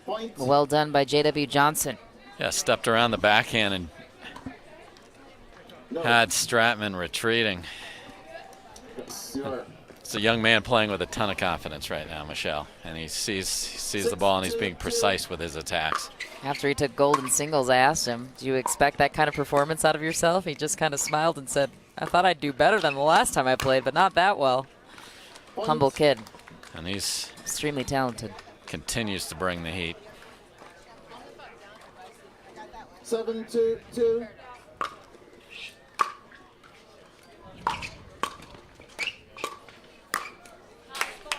J.W. Johnson commanding the kitchen line. We will switch sides here. A nice 8-2 lead. What created this kind of gap, Dave Fleming? Couple of things.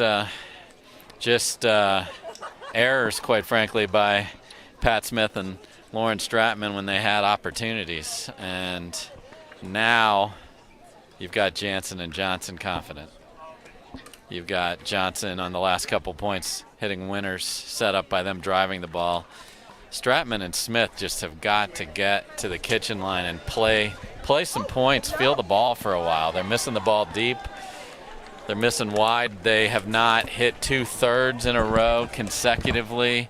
Just get that going and play ball. This is a game to 15, so you've got to go now, but there's still time. But it's got to be on this return and get going now because confidence is brewing. Jansen and Johnson take the 8-2 lead, and we now have a three-man booth. Dominic Catalano joins us on the broadcast. What a grab by Smith, just wide though. So Johnson will continue the run here for Jansen, and they're not looking back. 9-2-2.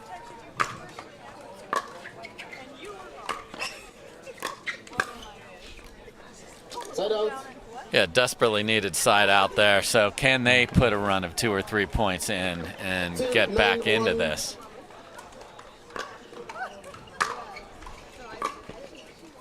Second serve. Just short for Stratman. A lot of uncharacteristic errors on their side, it seems. Just tough to find a rhythm from point one. You can't have a 50% third percentage and win against great players. Point. Finally a break there for Stratman and Smith. They needed one badly, but again, a run is what they need, not just 1 point at a time.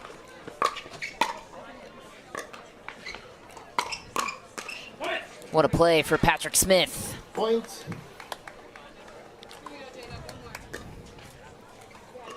Five points 4-9-2. to climb back in. Never say never in pickleball. Game of momentum.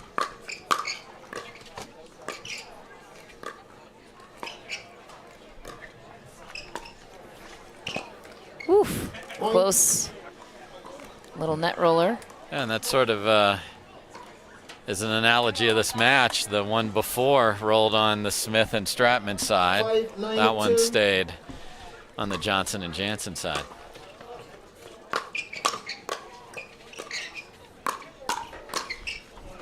You're watching Jansen. She is giving J.W. Johnson all the room he needs.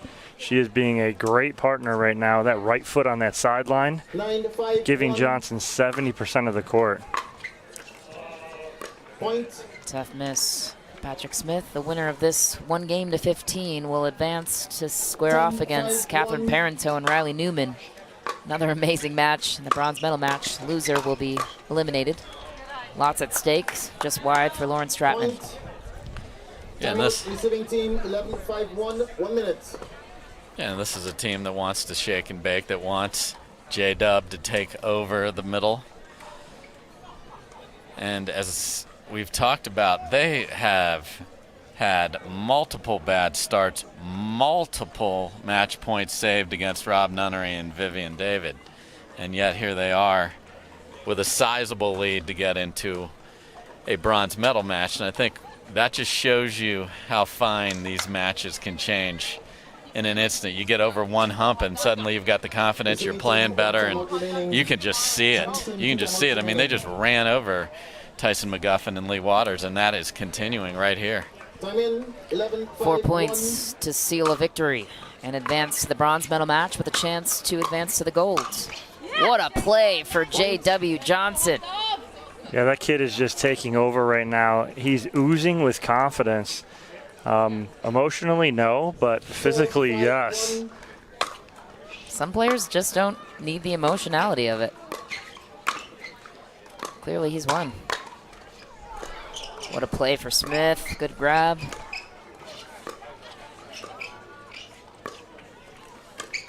Stratman with the angles. And Stratman fired up right there, and that's what she needs to be. Yes. Her and Pat Smith play well when they are excited. Trying to get Pat going here. I mean, if it was a normal person's hand, it would have been broken with how hard Lauren Stratman just high-fived him. Pat is not human. No.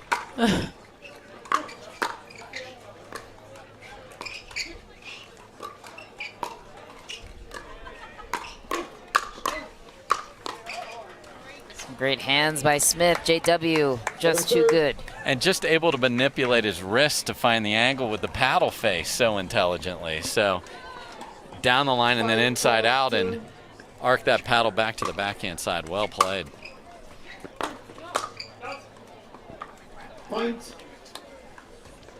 You need help when you're forging your way back.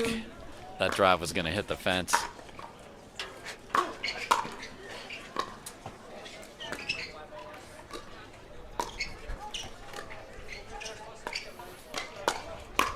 What a play for Smith.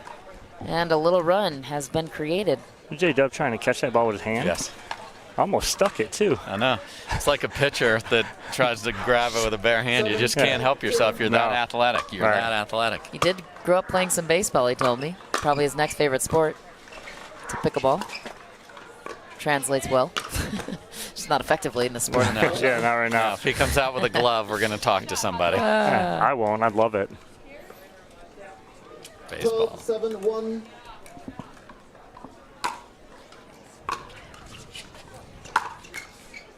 Second serve. So that's 3 drives in a row, 2 by Johnson, 1 by Jansen, and that's how people can sneak back into a match.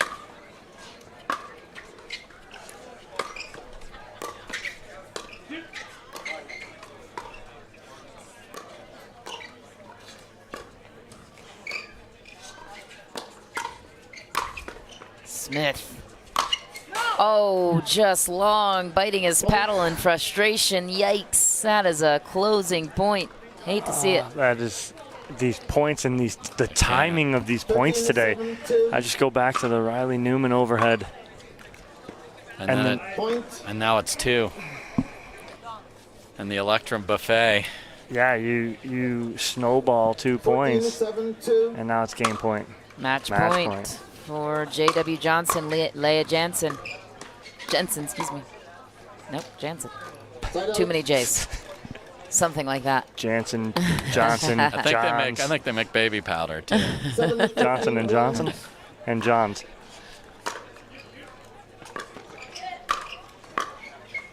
Clips the tape a little bit.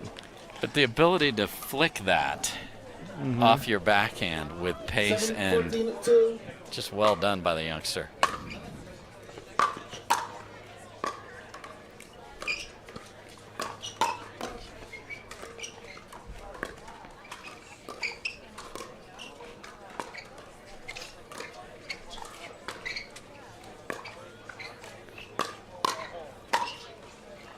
Just long for Leah Jansen. Good decision about 6 shots ago from Pat Smith. Pat Smith looked like he wanted to go around the post. He chose not to and brought that ball back in. If he would have went around the post, it wasn't there. No. And they're trying Stratman in front of Jansen to find a way back here. Point. And just like that, they're creeping back here. 9-14-2. 5 points to tie this one up. Can they do it on the second serve? Plenty of pressure.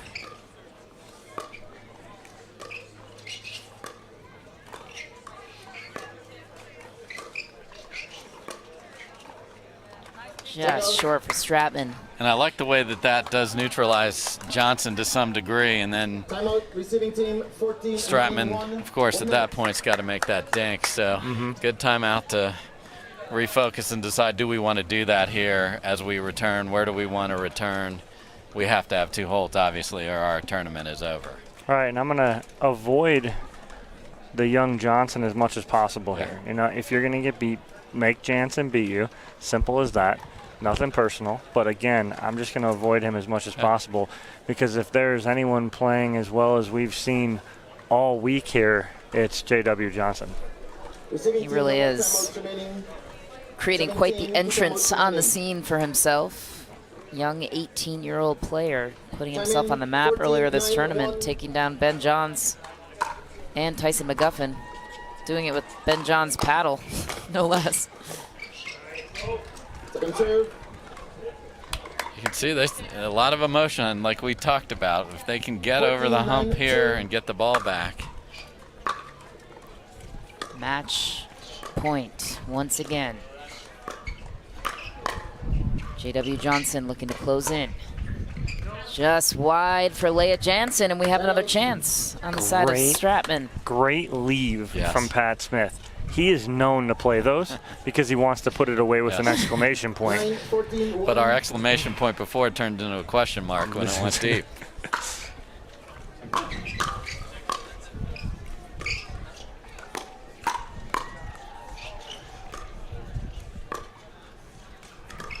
Wind slightly picking up here, and another miss to the net. That's a tough one to give up at this point. That's right on. That's on you, Michelle, right there, because me. you called the wind right there, and it was right in Stratman's face too, because we can feel it blowing right behind us. And another opportunity lost there, and match point returns to the side of Leah Jansen and J.W. Johnson. The chance to punch their ticket to the bronze medal match.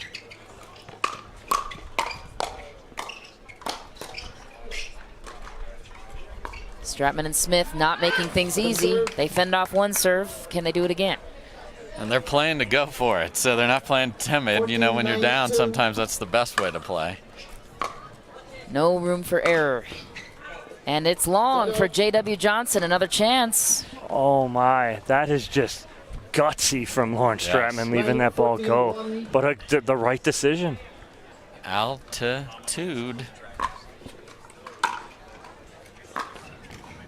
Oh. Patrick Smith, Lawrence Stratman just shoot themselves in the foot every time they get a little bit of a chance. Their defense is great. The O just isn't happening. That's back. They'll take a point. Pat basically lobbed that ball over the net, and he's like, I am not hitting this ball in the net. 10-14-2.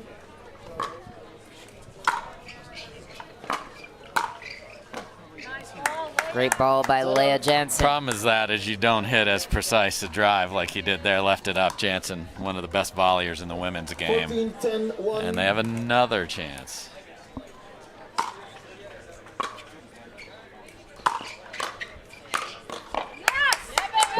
And the finish goes to J.W. Johnson. Puts the exclamation point on this matchup. Leah Jansen and J.W. Johnson punch their ticket to the bronze medal match. It's not going to be an easy one. They face off against Catherine Parenteau and Riley Newman. But what an exciting matchup it was. We'll have post-game reaction and interviews right after this short break.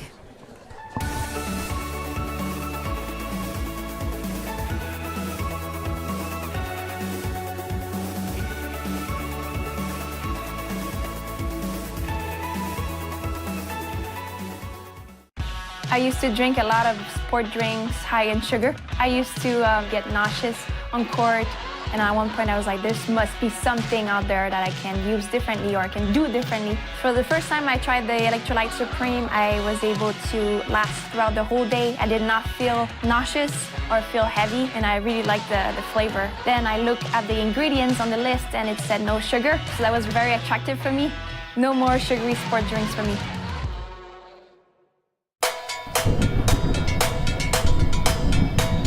Electric feel is in my bones, in my bones, in my bones. Make me color, make me glow, make me glow, make me glow. Shine like diamonds, bright as gold, bright as gold, bright as gold. Let those blue lights. That's a great point by Tyson jumping it. I got that glow.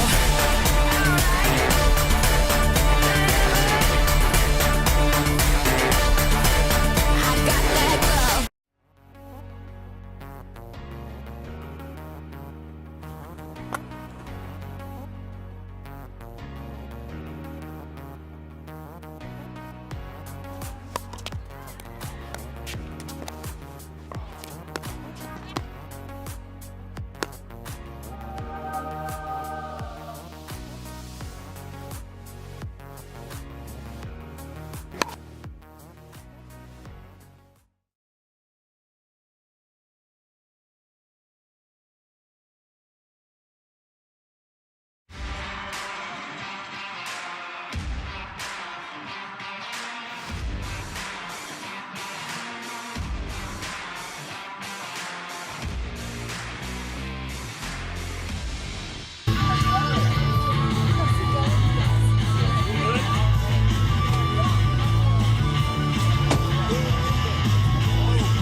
All right, folks, we are back here on championship court.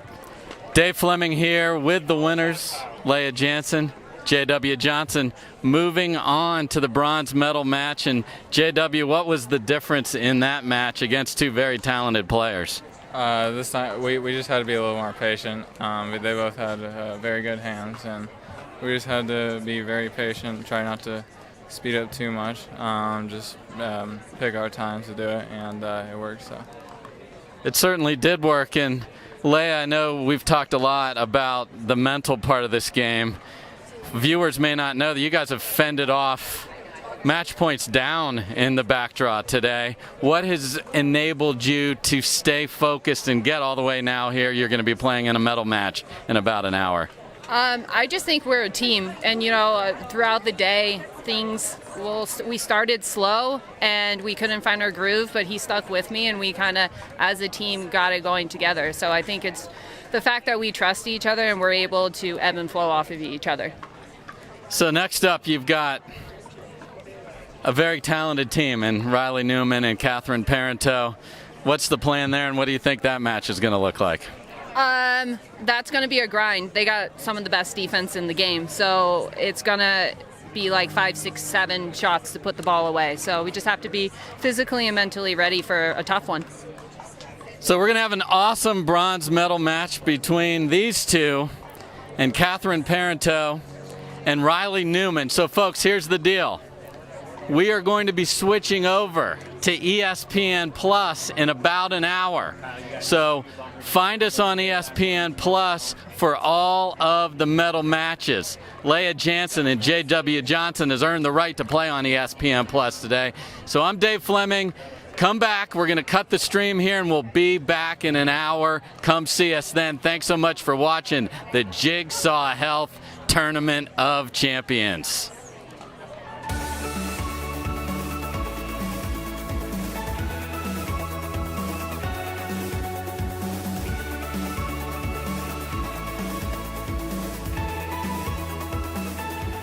Feel good here.